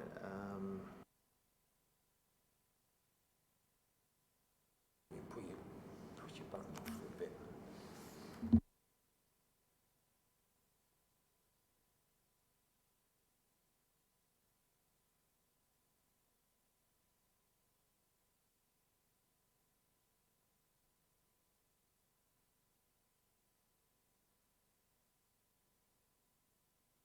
No, we haven't got anything we can insist on. So where do we, can we have some advice on that, please, from the legal side? Sorry, am I on now? Yes, the planning officer's advice is it would be, if I'm hearing right, we'd have to base it on something rather thin in the MPPF. I mean, It's really inconsistent with our decisions as well. Yeah, well, that would worry me more, actually, yes, if it's inconsistent with other decision. Sorry.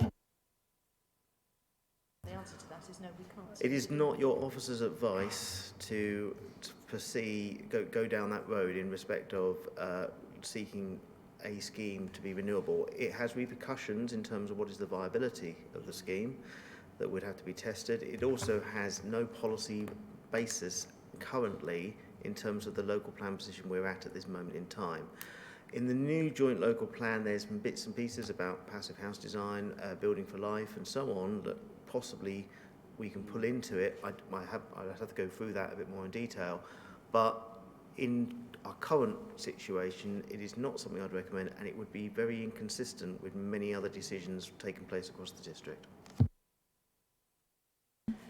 Councillor Matheson, a question? Yeah, I mean, in strangely similar terms, actually, except that I've got a policy.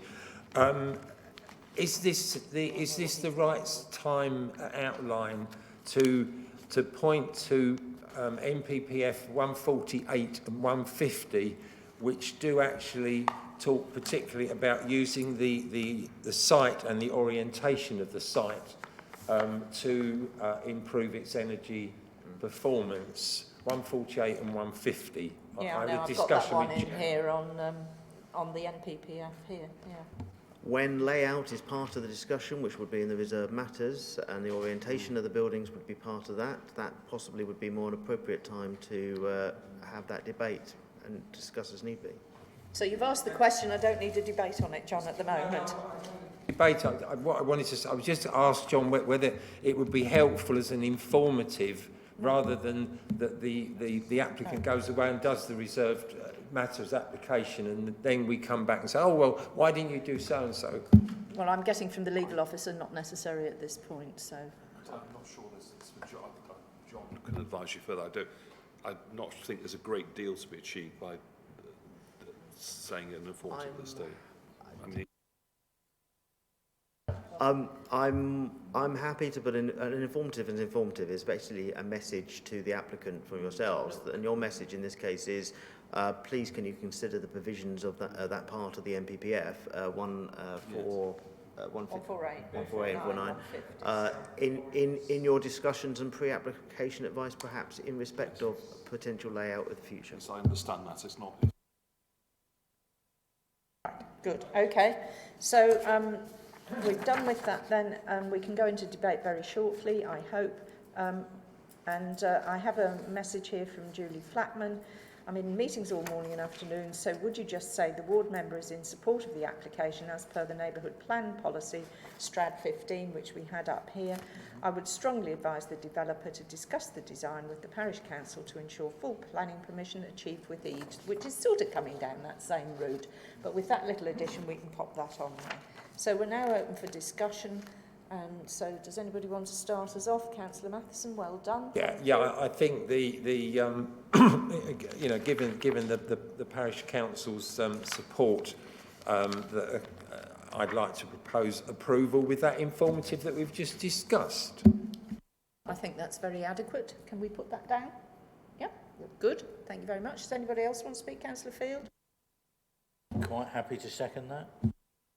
That sounds good enough. Anybody want to say anything else? In that case, I have a proposer and a seconder with an informative note regarding the NPPF issues. Yeah.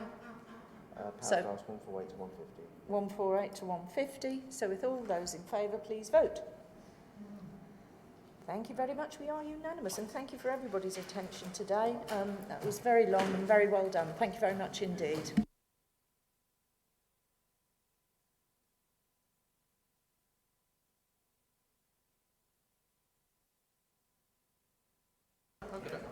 What have we got?